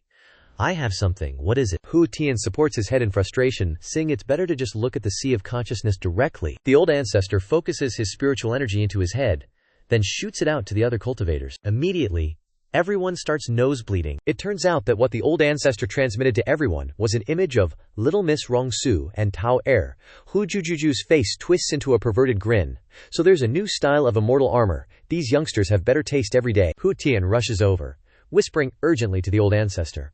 "Old ancestor, you're wrong. It's not looking at me. It's not looking at people." Old ancestor points to Hu Tian. Right, looking at you. Then it's transmitted from Hu Tian to the others, so that's how it is. Suddenly, a dazzling light bursts out from the top of the hall. Hu Tian panics. "DM what are you guys doing?" The cultivators answer, "Tian, let's make our move." Everyone simultaneously blasts through the world barrier. Hu Tian yells, "Hey, what do you want to do? Are you crazy?" A cultivator with a crocodile face speaks up. "Tian, quickly focus your mind. We're going to concentrate all our true essences on you." Others add, "Quickly break the world barrier. Maybe the system sect or something can really cure everyone's strange illness." Hu Tian struggles. "Are you all insane? Have you forgotten what happened 200 years ago?" Hu Jujuju wondered, 200 years ago? Then he screamed, "Stop it now." He recounted the past. 200 years ago, we focused our true essence on Hu Tian, and although we broke the fortress, he directly gave birth to the 1,001st nascent soul. Sighing, he continued, "If Hu Tian hadn't risked his life to shatter his own soul, he would have been imprisoned in the nascent soul tower long ago. Everyone, be careful." The old ancestor spoke. "Not bad. In billions of years, only Hu Tian has been able to sense the location of the world's fortress. If he gets locked up, we're screwed for real." The other cultivators fell silent. Hu Jujuju spoke up. "Old ancestor, I have a plan." The other cultivators paid attention to this old Hu Juju. He sidled up to Hu Tian. "The key to solving the problem is the Rongsu girl. She can help Hu Tian scatter his power." The old ancestor nodded. I've heard a little about this too." He transmitted spiritual energy from his thoughts to the other cultivators. Hu Jujuju said, "Before, this woman's cultivation was too low when she scattered her power. In my opinion, we just need to take her 5 senses and 7 orifices, dig out her 6 internal organs and 5 visceras, and cultivate her into a human tribulation for 8 days. He laughed loudly. "As long as we use it, we can use the ability to scatter power for ourselves. At that time, we can summon the heavenly infant force to shatter the fortress." The old ancestor was enraged. His whole body's muscles bulged, and he punched Hu Jujuju far away. "Old idiot, your alchemy skills are crap. Who knows how many years it'll take to refine." "Old ancestor, I have a plan." Hu Tian, "Deep within the immortal abode sea, you hid my magic weapon, the ancient heaven-burning furnace. You just need to throw that woman into the furnace with you. With your cultivation, you will definitely be refined, and that woman will naturally merge into one with you." The old ancestor laughed loudly. "This woman's cultivation is low. It'll only take half an hour to refine her." Hu Tian held his head and sighed. Another guy, looking like the earth god, spoke up. "Hu Tian, I know you have a good heart, and you can't do that. Come here, I have a wonderful plan to tell you." Hu Tian was a little curious. "Is there something faster?" The old cultivator who looked like the earth god snapped his fingers. A strange word appeared on Hu Tian's forehead. He was confused. "What is this?" The guy who looked like the earth god laughed happily. "The Anju Prajna's Great Joy Secret Meditation." Hu Tian said shyly, "Second ancestor, I can't dual cultivate." He snapped his fingers again, and leaned in to whisper to Hu Tian. "So it's not possible, but now this woman can help you release your berserk, true essence. Using the dual cultivation secret technique, this woman's cultivation will increase, and naturally she can release even more power. With Hu Tian's talent, it'll only take a breath." Hu Tian was a little dazed when he heard this. He spread his arms wide and said sweetly, "As long as we control the strength and weakness of the true essence flowing out, we can definitely safely break through this world's barrier." Hu Tian was delighted. "Worthy of being second master," the old ancestor added from behind. Only takes one breath. Tisk tisk, Hu Tian is indeed fast. Hu Tian blushed shyly. Damn it! Based on what Hu Ju fell from somewhere again.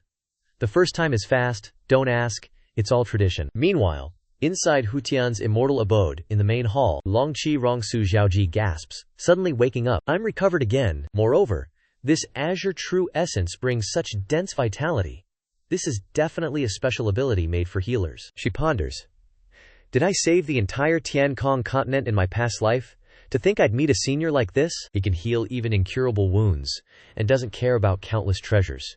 Even though we call him senior, he always calls himself a little cultivator. And he's even adorable when he's little. How can there be such a perfect man in this world? Rongsu's face turns red. Compared to senior, I'm so shallow I even suspected he was pretending when he turned into a kid. She steels herself. Rongsu, you have to work hard, otherwise how can you catch up to senior? She climbs out of the bed, muttering to herself, maybe I can help senior with something. Rongsu starts sweeping the house, when she suddenly notices a painting on the wall. Overjoyed, Xiaoji takes the painting off the wall to admire it. I didn't expect senior to be a master painter. This painting has such imposing power. The dragon statue on the wall is slightly displeased. Rongsu Xiaoji continues cleaning the house with a cheerful and loving attitude, even feeling very happy about it. The dragon statue sighs. It's been hundreds of years of imprisonment. Aside from yours truly, no one has been willing to help the honored master clean. This is a good woman to marry. The previous 4,000 all wanted to profit off the honored master. No way. I have to make the honored master keep her. That way, yours truly won't have to do housework anymore. While cleaning, Rongsu suddenly picks up a book. She picks it up. This is a notebook for finding a Dao companion. She opens it to read, and then folds it shut with a slight blush. She sighs. Someone with the same ability as senior having a few more Datio companions isn't wrong at all. She sees a bookshelf that's about to fall over. Rongsu decides to push it upright, but it seems like she couldn't control her strength, causing all the books on it to fall. And those books are all pictures of seductive girls. Rongsu ponders. The dragon statue wails. Here comes the drama. Rongsu picks up each book with a vacant expression, devoid of any emotion. The dragon statue howls. Sect leader, you have nothing better to do than register for some bullshit. Rongsu painstakingly stacks the books. The dragon statue is dissatisfied. Wah, I can't watch anymore. Please hurry back. Sect leader. Rongsu gives a forced smile. Esteemed golden immortal, do you know where Teo Gear went? The dragon statue says, between sobs. Probably behind the mountain. Miss Rongsu packs up her things. Thank you. Stepping outside, Rongsu suddenly hears Teosir's voice. Hurry up, she's playing with Hu Tian's dog. The dog happily barks. Woof woof woof. A pungent foul odor wafts over. This is... So Teosir is making Ronglan clean up poop. She orders. Don't you dare slack off. Hurry up. Rongsu is stunned by the scene. A pile of poop from who knows where, and Teo is making Ronglan clean it up. Miss Rongsu can't take it anymore and collapses, covering her nose. Bleg, it stinks so bad, Tayor. What are you doing? Tayor beams. Miss, you're awake? She lowers the kerchief covering her nose and mouth, then throws up from the smell. Ugh. Venerable Han Tian said they needed someone to clean up behind the mountain, so I called Ronglan to work. Rongsu plugs her nose. Teo here. Tidy up a bit, we're going back to Medicine King Mountain. Teo Ware is surprised. Teo Jir is surprised. Miss, are you okay? She points to Ronglan. Look how miserable Ronglan is, and you're not even happy. Aren't Han Tian and I taking revenge for you? Miss Rongsu is silent for a moment, turns around, and says, alright, bring Ronglan with us. We're going back to Medicine King Mountain. She can slowly pay back the debt she owes before going back, Teojir says, crestfallen. I don't want to leave. It's so great here. She recalls her days here. There's food, there's fun, the people, the seniors, are so nice. Why the rush to leave? Rongsu says coldly. Fine, you stay here, I'm leaving first. After a moment she turns back and calls to Ronglan.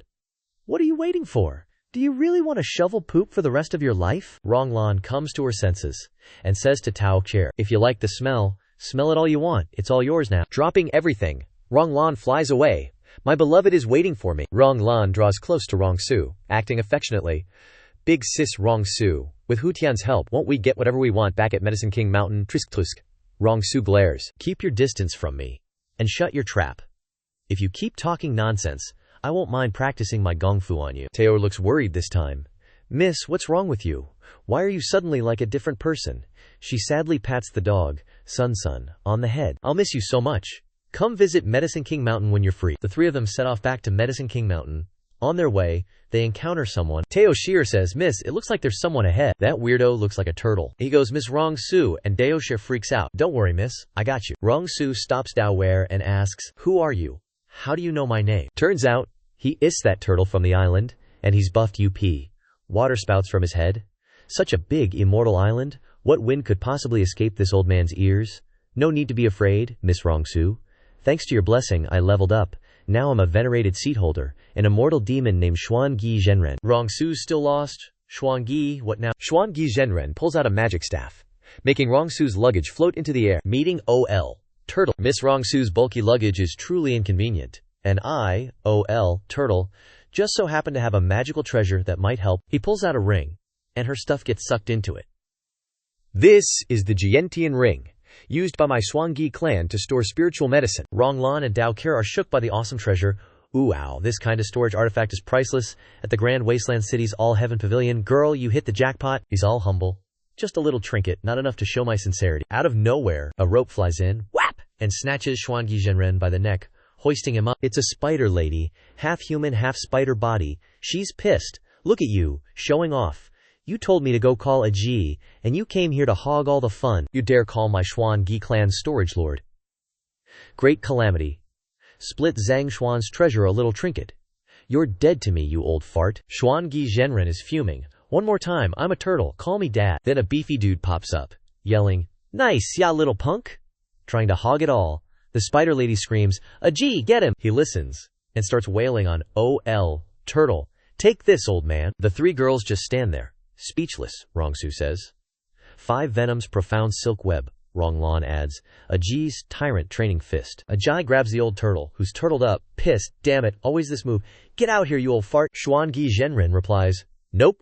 Come and get me. He loses it, and kicks the old man away. Escram, the old turtle lands in front of the 3 girls. Rongsu's so shocked she has to cover her mouth. Xuangi Zhenren says, Miss Rongsu, don't mind them. A Xiao and AG just like to beat me up like that, but they're actually good people. Even though I never fight back, I don't resent them at all. Those two hear that and get even angrier. Damn, the old man's trying to get brownie points. He turtles back into his shell again. The two can only stare, frustrated and tired. A Xiao explains to Rongsu, these spirit-nourishing disc earrings are specially prepared for you two. She pulls out spider-shaped earrings and gives them to Rongsu. Here, Miss Rongsu. These earrings turn into 2 spiders. A Xiao added, look, these 2 puppets are made by me using the corpses of demon spider monkeys and refining their souls. As long as you have this ring, you can control them. Naturally, Aji knelt down and presented another box to Tao Nhi. Miss Tao Nhi, this is for you. Tao Nh. I was overjoyed. I get one too. She eagerly opened the box, and Ajin said with a slightly creepy smile, this is wild chili devil's head. Grinding crab claws with it every day can make the crab claws shiny. The main point is that it can make the crab meat firmer and bring a natural chili flavor. The honored lord likes this the most. Tao Nh. I picked up the chili. Such a precious thing is used for grinding. What a waste. Aji leaned closer to Tao Nhi. The most important thing is that this thing also has a name. Heaven and Earth Undefeated Chili. Just after grinding it into powder, Tao Nhi held the chili and pondered for a moment, then looked at Rongsu. Miss Rongsu returned the gifts to Old Turtle and a Xiao. Thank you for your kindness, but I can't accept the gifts. If you 3 seniors have something to say, please just say it. The 3 looked at each other, pondered for a moment, and then knelt down, saying in unison, we beg you to marry the honored lord and become our mistress. Rongsu was a little surprised. Tao Nh. I was excited when she heard that, and she was secretly ecstatic. Ronglan, on the other hand, was a little jealous. The mistress, she's so lucky. Rongsu lowered her head. 3 realized ones, this little girl's cultivation is low. It's really difficult to follow this order, but I have a message for you to pass on to your honored lord. Although Rongsu is returning to Medicine King Mountain, as long as the honored lord speaks, no matter what happens, Rongsu will not refuse, even if it costs me my life. After saying that, Miss Rongsu grabbed Tao Nihi's hand and dragged her away. Let's go, Tao Nhi, we have to go back. She didn't forget to call out to Ronglan. Ronglan replied, and hurried after them. Coming, Old Turtle sighed. Ordinary cultivators would have become thirsty when they saw this kind of treasure. This time, it's over. You can't keep it for the honored lord either. Aji held his head and cried, it's been thousands of years, and the honored lord only asked us for this one thing, and we still haven't done it well.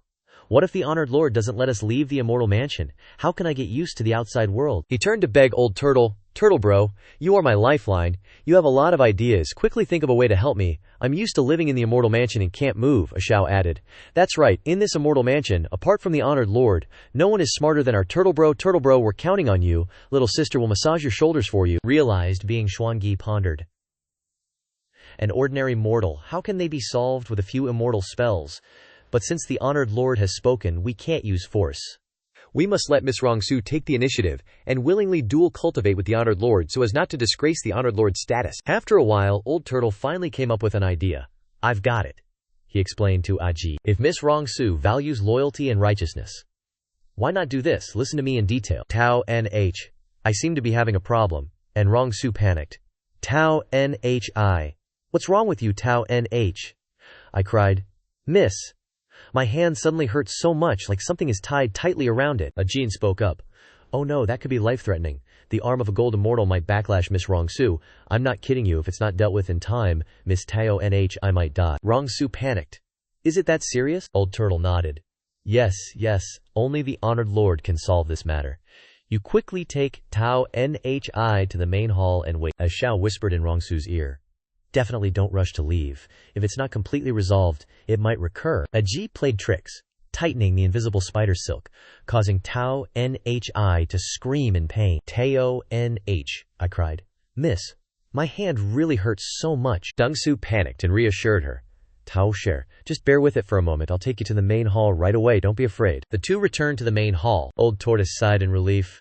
Thank goodness we managed to save her. That was a close one. From out of nowhere, Hu Tian appeared. This is the piece of cake you guys were talking about. The three of them knelt down in a panic. Your lordship, Hu Tian said angrily. This is what you guys said would make Dongsu actively want to marry me. The three of them trembled, sweating profusely. Hu Tian went berserk. My flawless medical skills are now said to have side effects by you guys. What will Dongsu think of me? Harumph. Old Tortoise trembled and spoke up. Your lordship, we didn't mean to. Hu Tian flared up and ordered, still daring to talk back. Go clean up manure for me. Aji pointed at Old Tortoise. Your lordship, this was all the idea of this old bastard who thought he could get away with it. Unexpectedly, Hu Tian got even angrier. You didn't even know to pay attention. What were you thinking, clean manure for 3 more days? Chao and Aji could only shut their mouths. Old Tortoise quickly ran off to soothe the anger of this lordship. Your lordship, calm your anger. I'll go clean up manure right away. I'll clean until you're satisfied. Old Tortoise thought to himself. If you want to vent your anger, don't lay a hand on those two. If you do, don't hit them too hard. They did it out of good intentions. The other two angrily said, Damn it, we got played again. Hu Tian returned to the main hall, looked around for a bit, and smiled. Sigh. Finally someone to ease my worries. Hu Tian praised. Along, you cleaned up so well. This will at least leave a good impression on Dongsu. Along replied. Your lordship, you've misunderstood. This was all cleaned up by Miss Dongsu. Hu Tian was surprised. Huh, Along said with a sigh. Miss Dongsu, Hu Tian snapped. Show me the past image. A statue projected an image of the past. A voice said, Hu Tian, you should just watch it yourself. Hu Tian realized. So that's how it is. I was wondering why she suddenly left. I'll go explain it to her. Along sprayed water directly into his face. Hu Tian was annoyed. What are you doing? Along explained. Your lordship, Ms. Dongsu's emotions are unstable right now. Explaining it now will only make things worse. Hu Tian wondered. Why? The dragon said. Your lordship, don't think that just because you're from the supreme upper realm, and Miss Dongsu is just a mortal, that she won't be scared silly in this immortal palace. Being stunned by all the treasures, wanting to climb to a high position her whole life has already made her Dago heart strong. Seeing so many powerful cultivators, falling in love like in books, female cultivators with strong family backgrounds, it's no wonder she feels like she's not from the same world as you. Miss Dongsu's personality is strong. What you need to do isn't explain, but give her some time to accept you. Hu Tian scratched his head in confusion. So what do you say I should do now? Along replied. Then you've asked the right dragon. I remember back in the Western Thunder Sea, in this Long Daddy's crib, there are 12 dragon babes, pretty as flowers, desperately wanting to live and die for my love. Some even begged me to get a little rough, to use some force, and they even like it when I spank them. Hu Tian, exhausted, turned furious, and summoned lightning with a wave. I came here to listen to you blow hot air. Along panicked. My lord, aren't I showing you a bright future? Cough, cough. Actually, women are easy to deal with. Summed up in 3 points, Dragon Bro continued. First, you gotta be handsome, which you already nailed, my lord. Second, you gotta have money, which you also got covered, my lord. Forget winning at the starting line, this bro didn't even have a starting line. Third, you gotta satisfy their expectations, help them fulfill their wishes, and let her feel like you still care. Hu Tian nodded. Yeah, got it. Along shouted, My lord! He didn't even finish before Hu Tian vanished. Along sighed. I wasn't done talking. At Hu Tian's immortal abode, in the pill hall, Miss Rongsu examined Teo's hand. It looks fine, so why does it hurt? Teo Rear was flustered. It doesn't hurt right now. I feel like once I enter the pill hall, it completely heals, like there's nothing wrong at all. Ronglan scoffed. Humph. Faking illness to hang around here, huh? I was pulling this trick when I was 3. Teo flared up. Don't think I don't know your so-called system is busted. You say another word and I'll deal with you. From out of nowhere, a dazzling dragon-shaped box fell, immediately catching the attention of all 3 girls. The box opened automatically, and someone emerged from it. None other than Hu Tian, who had changed his appearance, looking completely different, and switched to a sweet tone. Miss Rongsu, this is a treasure I specially chose for you. If you don't like it, you can exchange it. An untold amount of glittering gold, silver, and jewels appeared in the box. Teo Sher couldn't resist screaming, OMG, this senior is too handsome, I can't handle it. Ronglan was equally excited. All good stuff, TCH. If I had a boyfriend like that, it'd be a huge win. Hu Tian smoothed his hair. So, do you like it? Rongsu frowned. Hu Tian held up his hand, stopping her from speaking. No need to say it, I understand. He leaned in close to Rongsu. Besides, I can grant you any 3 wishes. Just name it. Tao Er and Ronglan were head over heels for Hu Tian, constantly squealing OMG. Rongsu was still a bit skeptical. Really, 3 wishes? Hu Tian patted his chest confidently. Of course. I always keep my word. Rongsu lowered her voice. In that case, these immortal artifacts that you're giving me, you can say they belong to me now, and then I'll give them back to you. Because, Hu Tian pondered, I gave it to her, so logically there's no problem at all. But, Rongsu whined, this is my first wish. No takebacks. Hu Tian sighed. Fine then. What's your second wish? Rongsu replied. My second wish is for you to take us to Great Wilderness City. Hu Tian snapped his fingers. Easy peasy. After the snap, everything vanished, and they all arrived at Great Wilderness City. Hu Tian smiled. Is your third wish for me to take you back to Medicine King Mountain? Rongsu replied. Medicine King Mountain is just the 3 of us. Honored Lord, please stop there. This is the third wish. Hu Tian was stunned and went back. In the main hall, Along was still there, sighing. Miss Rongsu is really something. Look, are you going to return the item to the Honored Lord, or tell him the truth? If not for your reverse aging disease. Hu Tian sat wearily on his chair. No forcing, helping isn't what a gentleman should do. Let me think. From outside, Anji rushed in, looking panicked. Honored Lord, my son is gone.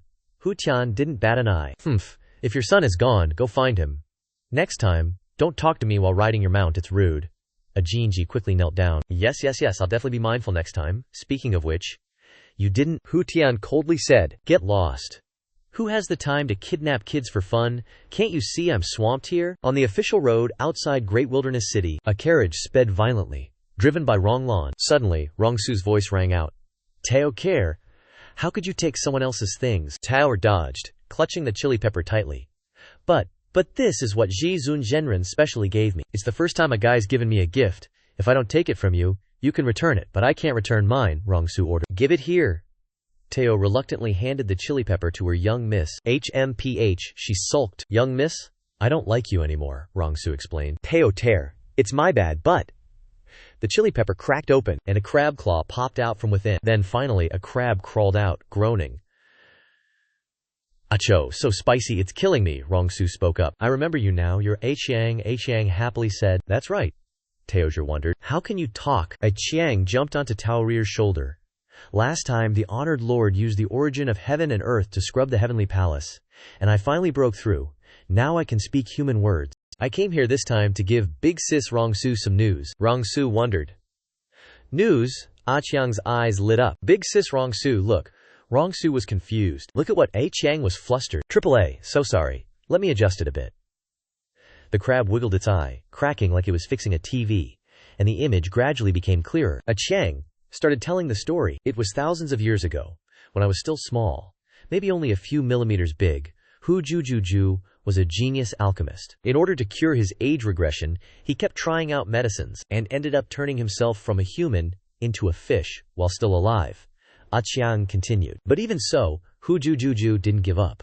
Then, the next time he refined medicine, he broke through. Flames shot into the sky, instantly surrounding the Immortal Island. I only heard my dad say, that was Aji. He said, oh no, things are about to change. In the great fire, a crisp and clear sound penetrated the heavens and earth. Aiqiang added. I didn't listen to my dad's warning and went to check things out. That scene made it so I can't forget for the rest of my life the scene of how Hu Tian was born. Afterwards, the owner of the Immortal Mansion became Tian Ge. Tian Ge has innate talent. He reached the nascent soul stage in half an hour. Tao Er was a little confused. You mean the senior is a man? Aiqiang's face fell. That's not the point. These past few decades, Tian Ge's age regression has been happening more and more. Who knows? One of these times he might not be able to turn back. Rongsu interjected. Wait, explain clearly. What do you mean by not turn back? Aiqiang scratched his head. I can't explain it all at once, but maybe it's like dying. Rongsu's face darkened. She tightly grabbed Tao Er's hand. No way. We have to find a way to save the senior. Tao Er was sad. With our cultivation levels. Forget about saving the senior. Who knows? If the senior sneezes, we'd both be dead. Miss Rongsu sighed, trying to calm herself down. Rongsu, calm down. There must still be a way to help the senior. Aiqiang angrily pinched Tao Er's cheek. Tao Er shouted, Ow! What did you pinch me for? Aiqiang pointed at the chili pepper. Tao Er then had a new idea. I know. This thing also has a name. The one on heaven and earth I'm invincible hardens the chili the most. Just a piece of it after grinding.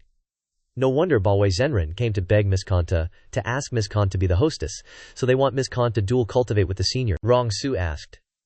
Do you know something? Tao Nhi denied. Nothing. She stared at the young lady for a moment, then sidled up to Rongsu, bowing her head apologetically. Young miss.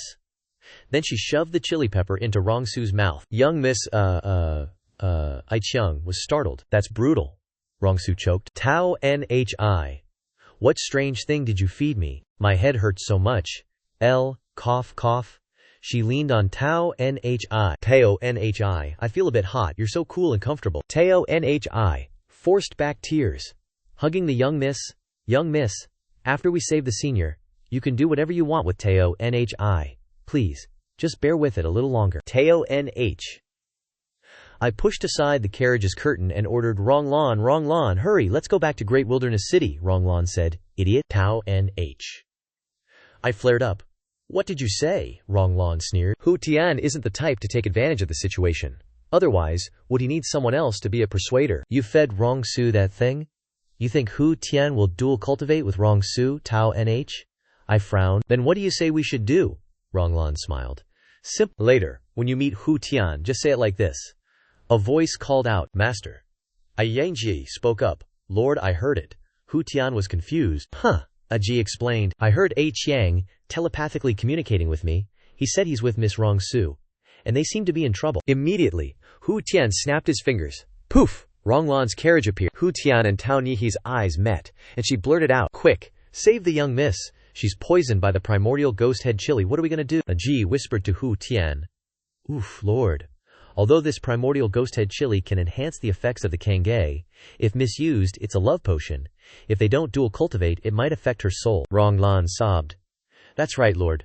Please save Rongsu. She has elderly parents above her, and possibly even young children below her. She's the hope of the entire Medicine King village. Hu Tian mused.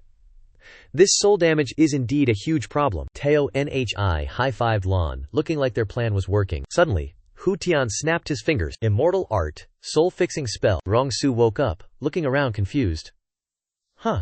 When did we get back here? Hu Tian spoke. Miss Rongsu, I didn't do it on purpose. Jiang telepathically told me you were in trouble, so I used a teleportation spell to bring you back to the Immortal Mansion. Ronglan covered her face, feigning dissatisfaction. Ugh.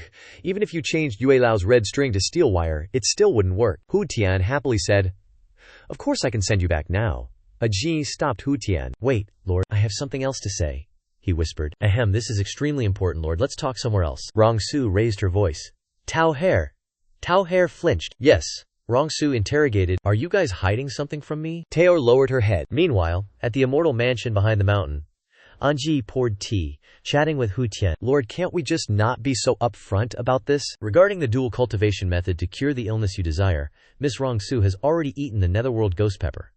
Can't we just get this over with? Hu Tian hesitated. Aji added, Exactly. You're a righteous man. You wouldn't do something like using medicine to harm a young lady. But what if you accidentally break through, and the next 121 lords aren't as righteous as you?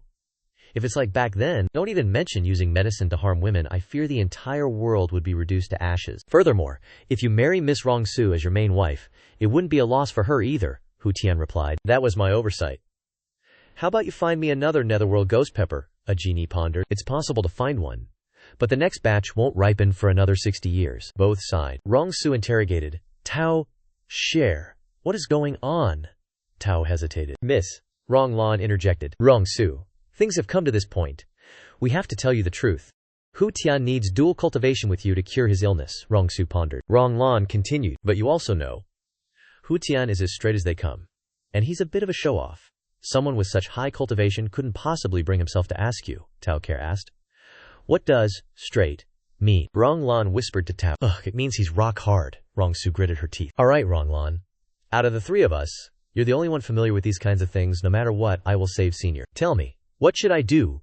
Ronglan replied. If you've already said that, Aji heard the call. He immediately reported to Hu Tian. Lord, Aixiang said we should hurry back. Hu Tian stood. Let's go back and see what's up first, Aji reluctantly said. All right, Hu Tian said. It's fine. Let's go back and see what's up first. If it really doesn't work, I'll just plant some ghost peppers later. He snapped his fingers again, and both returned to the Immortal mansion together. Hu Tian worried. With so many places to sit, why is Miss sitting on the ground? Rongsu acted coy. I'm so hot. Hu Tian had a nosebleed. He panicked. What's going on here? The chili poison was clearly taken care of, Rongsu calls out. Bring them over here. Aji is so touched he starts crying. Such a kind young lady. She's even acting it out for you, because she's afraid you won't understand, Master. You didn't misjudge her, Ajigi announces clearly. Master, just leave the rest to me. You just need to cooperate. Got it. Hu Tian wipes away some blood. Okie dokie. Aji steps forward. The three girls are completely clueless. Aji shouts. Oh no, I just realized that what I gave Miss Tao wasn't just Honghuang Gitu chili, but Honghuang Gitu chili that's 100 times more poisonous. Ronglan and Tao exchange glances, but stay silent. Suddenly, Tao starts whimpering. Wah, young miss, if something happens to you, I won't be able to live with myself. Rongsu covers her face and screams. Ah, ah, ah, ah, Ronglan yells. How could you mix up something so dangerous? Hurry, and tell me, what do we do now? Ajin freezes for a moment, then continues. The biggest characteristic of this chili is that the poison will erupt multiple times, so the master himself must personally treat her, Tao and Ronglan look at each other strangely. Ag continues. Furthermore, the treatment is extremely dangerous. My cultivation isn't as good as the master's, so it's best if everyone withdraws, so the master and Miss Rongsu can treat her in private. Am I right, master? Rongsu moans a little more. Hu Tian gulps loudly. Ahem. Things have come to this point, so there's no other way. He steps forward and picks Rongsu up in his arms. He instructs. Take good care of these two young ladies while I'm gone. Along is excited. Master, rest assured. Lao Long understands. Hu Tian and Rongsu disappear. Ajiti sighs. These two masters are so gullible. Tao and Ronglan also breathe a long sigh of relief. In some distant place, where there's a large flower tree, Hu Tian says, this bedchamber was renovated from the lair of a demon-repressing sacred spirit. Not only can it stabilize your cultivation, but the fragrance can also help you sleep well. Of course, if you like, you can hear the whispers left behind by the demon-repressing spirit at any time. Rongsu lies there, thinking wildly. Why is the senior introducing a bedchamber that's not as nasty as Ronglan said? How am I supposed to act this out? She lies face down. That Ronglan, cough cough, always talks about it, not even mentioning that dual cultivation should start from the reproductive instincts of creatures. By creatures I mean fiery horses, dogs, cats and stuff. Ronglan once said that when creatures need to reproduce, they all do the same thing. Rongsu arches her back and calls out, Hu Tian, come here senior, quickly detoxify me. Then she kneels down. Shu Fang flew away, blood spurting from his nose. Rongsu was taken by surprise. She recalled Ronglan's words, usually, after you mimic the movements of a creature, it will awaken the excitement in the DNA of the males. This is an uncontrollable instinct. If she just experiences mild excitement, her face will blush and her heart will race. If it's severe, blood will flow madly. At that point, she just needs to say these words, and then she can happily cultivate together. Rongsu listened obediently, and started doing what she had learned. She spoke up. Senior, please give Rongsu an injection. Shu Fang wondered. An injection? From above the mountain, a cute voice pleaded. Wanna go? I wanna go too. A Chiang yelled. You guys are bullying kids. Otherwise, Sao Tianji could cultivate together with Rongsu Jiji. A Jie shouted. This is adult stuff, kids. Stay out of it. A Chang cried. I wanna go see it too. I wanna see the cultivation process. A Ji got angry and punched. A Chiang far away. Go home now. Your mom's calling you for dinner. Old Turtle sighed. Managing this kid for so long. A moment later, after His Majesty finished, he shouted, Hold on tight. Tao and Ronglan wondered. Hold on tight, why? Before there was time to explain, Old Turtle transformed. Tao Er and Ronglan didn't have time to react, and flew off the turtle's shell. Old Turtle, a Chow, hurriedly cast the Zhuza Chu Bi Shu, all disaster rescue secret art, and the sticky silk held the two people in place, pulling them in. Go. Your cultivation levels are too low, you can't sit up here. Just hold on to this spider silk, Ronglan said. What? A rocket with seatbelts? After a while, they arrived at the flower tree, where Zhu Feng and Rongsu were. Ronglan was puzzled. That is, Aji answered. The divine Fusong tree, His Majesty's imperial chamber, is above it. From the divine Fusong tree came a few thumping and rumbling sounds. Ronglan exclaimed excitedly. Damn, such loud sounds are already reaching here. Rongsu is probably being Tao Er worried. Young mistress. The moans kept coming from the divine Fusong tree. It hurts, senior. It hurts so much, I think it's swollen, Zhu Feng answered. It's fine, how much more can it swell? Just a little more. It's almost over. Rongsu pointed to her swollen hand. Senior, look at this. It's clearly swollen. Zhu Feng snapped his fingers, and a green light surrounded young mistress Rongsu's hand. Alright. Hu Tian grabbed her hand, examining it. It's not there. Where is it swollen? Rongsu turned away. Senior, you are totally playing dumb. She touched the pillar next to her. How could there be needles this big? This is clearly a stone pillar. Hu Tian feigned ignorance. Weren't you just saying you wanted acupuncture? This Eastern Sea divine needle is a good treasure. Rongsu flared up. Senior, do you think I'm stupid? Slapping this pillar twice and then boom, you can create ocean waves. How could that be possible? She slapped the pillar hard, adding to the 198 times she'd already slapped it, and still no reaction. But suddenly, the pillar reacted. It lit up. Hu Tian grabbed Rongsu's hand in the nick of time. Mai screamed, Rongsu! In a panic, Rongsu shouted, What? Shout where? Hu Tian pointed outwards. Shout towards the sea. Obeying, Rongsu yelled loudly, and the sea immediately obeyed and surged. Rongsu was astonished. Wow. You can really use sound to control the waves. Hu Tian froze for a moment. Huh. I think I bumped into something. Rongsu peered around. Really? Turning back to Hu Tian. But senior, having to slap it hundreds of times every time will make my hands swell up. So annoying, Hu Tian declared fiercely. Your cultivation is too low, you have to slap it many times. It's different for me, watch this. Hu Tian pointed his hand, and the pillar immediately reacted. Rongsu wasn't having it, playfully hitting Hu Tian. Senior, you're bullying me again, why can you use magic? Hu Tian pointed at Rongsu's forehead, scolding. Idiot, your meridians are damaged right now, it's hard enough to have a little bit of magic power. Don't waste it, Miss Rongsu lowered her voice. Okay. Hu Tian put his arm around her shoulder, cheerfully saying, Let's shout together this time. Rongsu happily. Okay. Hu Tian shouted. Get ready, 1, 2, 3. Ah. The shouts of both were powerful enough to make the sea surge violently. Rongsu lay by the window frame. So beautiful. If only I could be half as awesome as senior, Hu Tian said awkwardly. Rongsu, there's something I want. There's something I should tell you. Rongsu looked at him gently. Okay, Hu Tian said shyly. Back in Dahuang City, when I turned into a kid, I was actually fully conscious. I didn't lose my mind at all. I knew everything I was doing. Hu Tian continued. My body has a weird ailment. As soon as my cultivation reaches between the mid-nascent soul stage and the transformation stage, my body reverts to a child. From the nascent soul stage to the transformation stage, the actual state will be a child, he added. Ordinary cultivators will work their butts off for cultivation, but for me, even if I don't cultivate, my cultivation level rises rapidly every day. Rongsu sighed. That's right, when we were young we had to undergo cultivation aptitude tests. If the seniors were heard by the world, the consequences would be unimaginable. Hu Tian continued to pour out his heart. So over the years, I've desperately suppressed my cultivation, constantly thinking of ways to scatter my power. It's just a pity that scattering power is like coffee dripping, while the increase in cultivation is like the roaring river. Even just a slight emotional excitement will trigger the knot, leading to a complete activation. For thousands of years I haven't had a partner and can't even dual cultivate. The list you saw are all people who have been rejected by me. Rongsu was surprised. So Ronglan told me that scattering all the weird immortal energy in cultivation is to help the senior? Hu Tian nodded. That's right, dual cultivation with me can increase your cultivation. The higher your cultivation, the more power will be scattered. Rongsu pondered. Senior, Hu Tian placed a finger on her lips. Listen to me finish first, he continued. After scattering my power, I have to go help many people with the same strange illness as me. Once I fail, I might go to a very boring world and never be able to return. Miss Rongsu, dual cultivate with me, help me solve the problem, and then leave. I will give you money that ordinary people like you can hardly imagine, and at the same time, be prioritized for lifelong protection.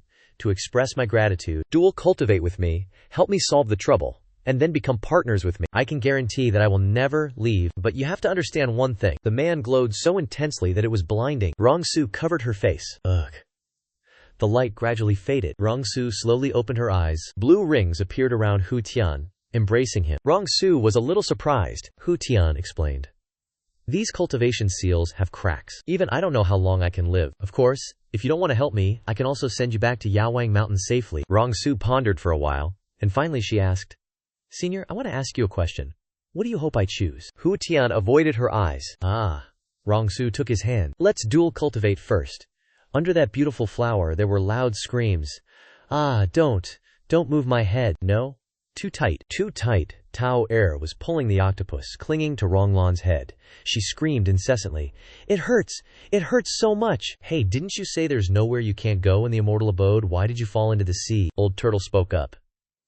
To be able to survive in such a big tornado, you should be content. Everything in the immortal abode is affected by the Lord's state of mind. There wasn't a tornado here in the first place. Dower hugging the octopus.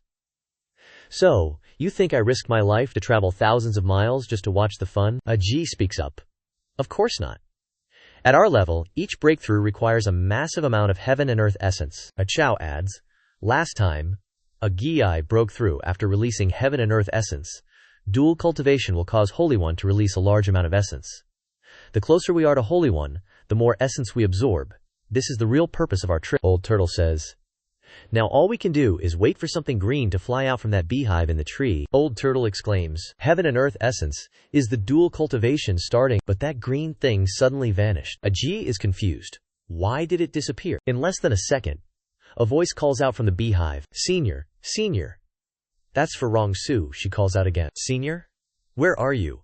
Something is wriggling under the blanket. Rongsu pulls back the blanket. It's Hu Tian, but he has turned into a baby, Rongsu says gently. Senior, this is my first time dual cultivating. I still don't remember all the cultivation techniques. Practice with me a few more times. Baby Hu Tian smiles. From inside, a moan escapes. Dao Career asks curiously. That voice is from young Miss. From the beehive now emits an even brighter green light.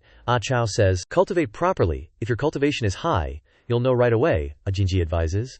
Focus. The real dual cultivation is starting. The light this time shines so brightly that everyone has to stay away. Dower panics.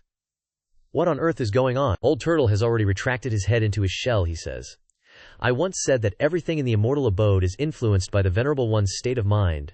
On the Fusang divine tree, heaven and earth essence continues to spew out. For 2 years, the immortal abode has undergone earth-shattering changes. Originally, the deep-sea marrow extraction was in a state of seawater. Now it has turned into profound sea-true coagulation. Only in silo state, the fish inside are forced to start learning to crawl ashore. Many rare mushrooms have grown on real person Xuangi's turtle shell. Countless Xuan Shen and spirit fungus are surpassing their nests to stew themselves, which has become real person Xuangi's new hobby, abbreviated as talent stew. Spirit tree, or spider spirit real person, has become a mother, giving birth to thousands of spiderlings, and is now busy knitting sweaters for them. And the spiderlings' hobby's quite special. They like to eat each other. Crab Venerable is probably the happiest. Under the irrigation of heaven and earth essence, crab cub Aqiang can finally transform into human form, but he doesn't seem to resemble his father much. As for Dao Krier and Rong Lan, ordinary people with no cultivation also have core formation stage cultivation in the immortal abode.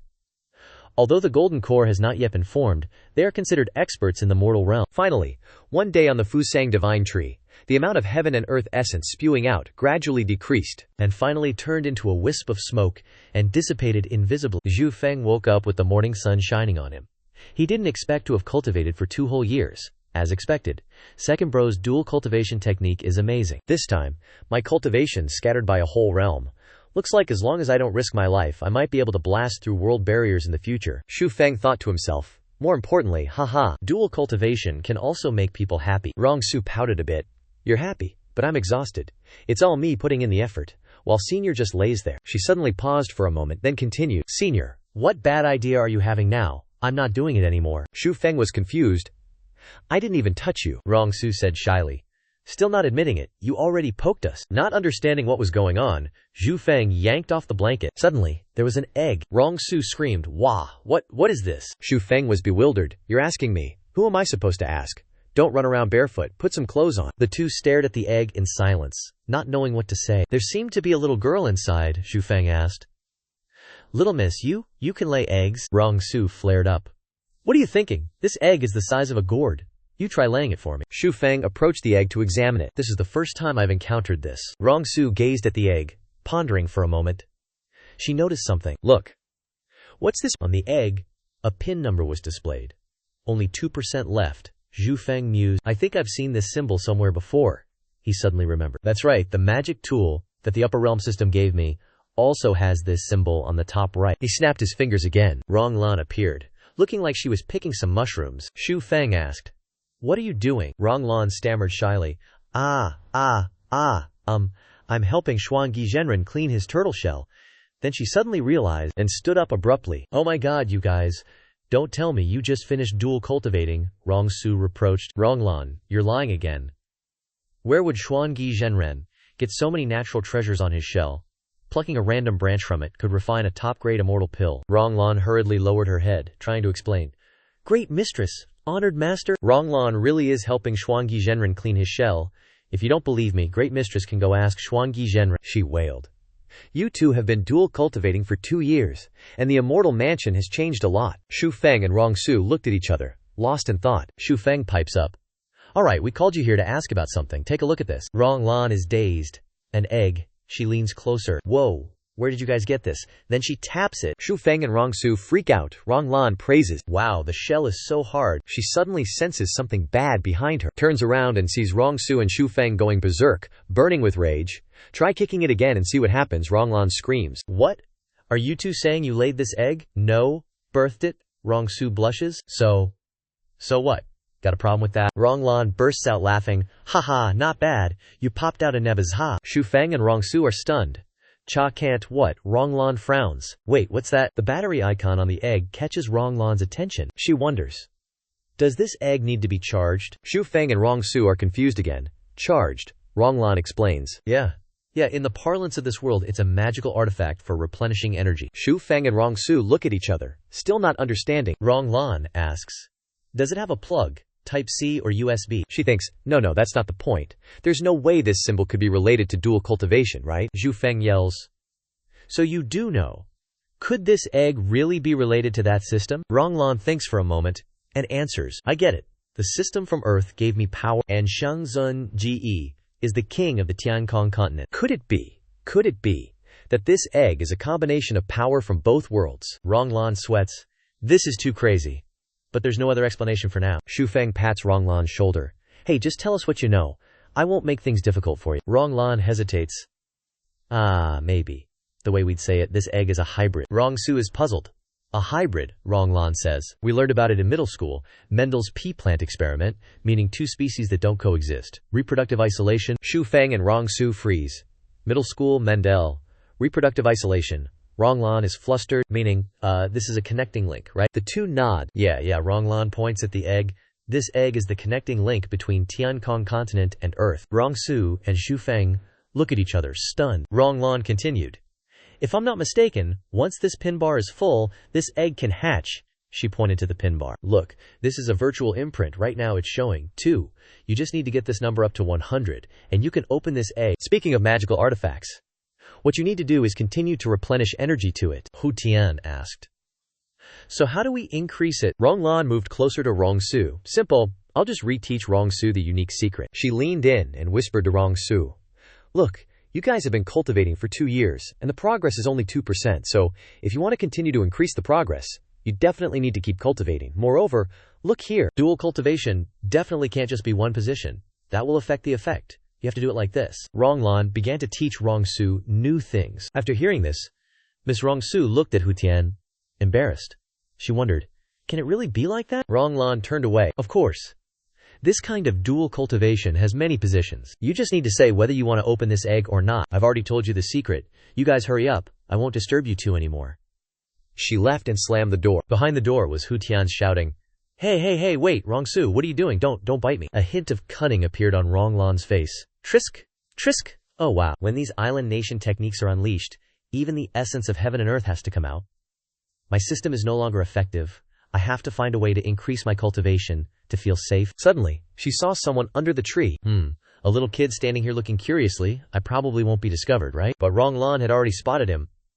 Oh, it's a Chiang. Why are you secretly running here without telling your dad? A Chiang was startled. Wrong Lan Gej. The boy stammered. No, it's not. I didn't see anything. I didn't see anything. Wrong Lan gave an awkward smile. Ha ha. I didn't ask anything. The boy's face turned red with embarrassment. Wrong Lan ruffled his hair. Aya, I Chang. Wanting to learn dual cultivation isn't anything to be ashamed of. You need to go to that window to look. Otherwise, how can you see clearly? Ah Chiang was a little skeptical. Really? Wrong Lan patted her chest. Of course. Have I ever lied to you? She continued gently. You go over there first. I'll wait for you here. After you're done watching, I'll take you back to Tao. Don't worry, I'll help you keep it a secret. I won't tell your dad. Ah Chiang was delighted. Pinky promise. Wrong Lan happily followed suit. Pinky promise, pinky promise. Forever and always. Ah Chiang smiled happily. Okay, after saying that, Ah Chiang flew away, catching Wrong Lan off guard. He went close to the window, tiptoeing to look inside. Ah Chiang thought to himself, why is Rong Su Gigi lying on top of Tian Ji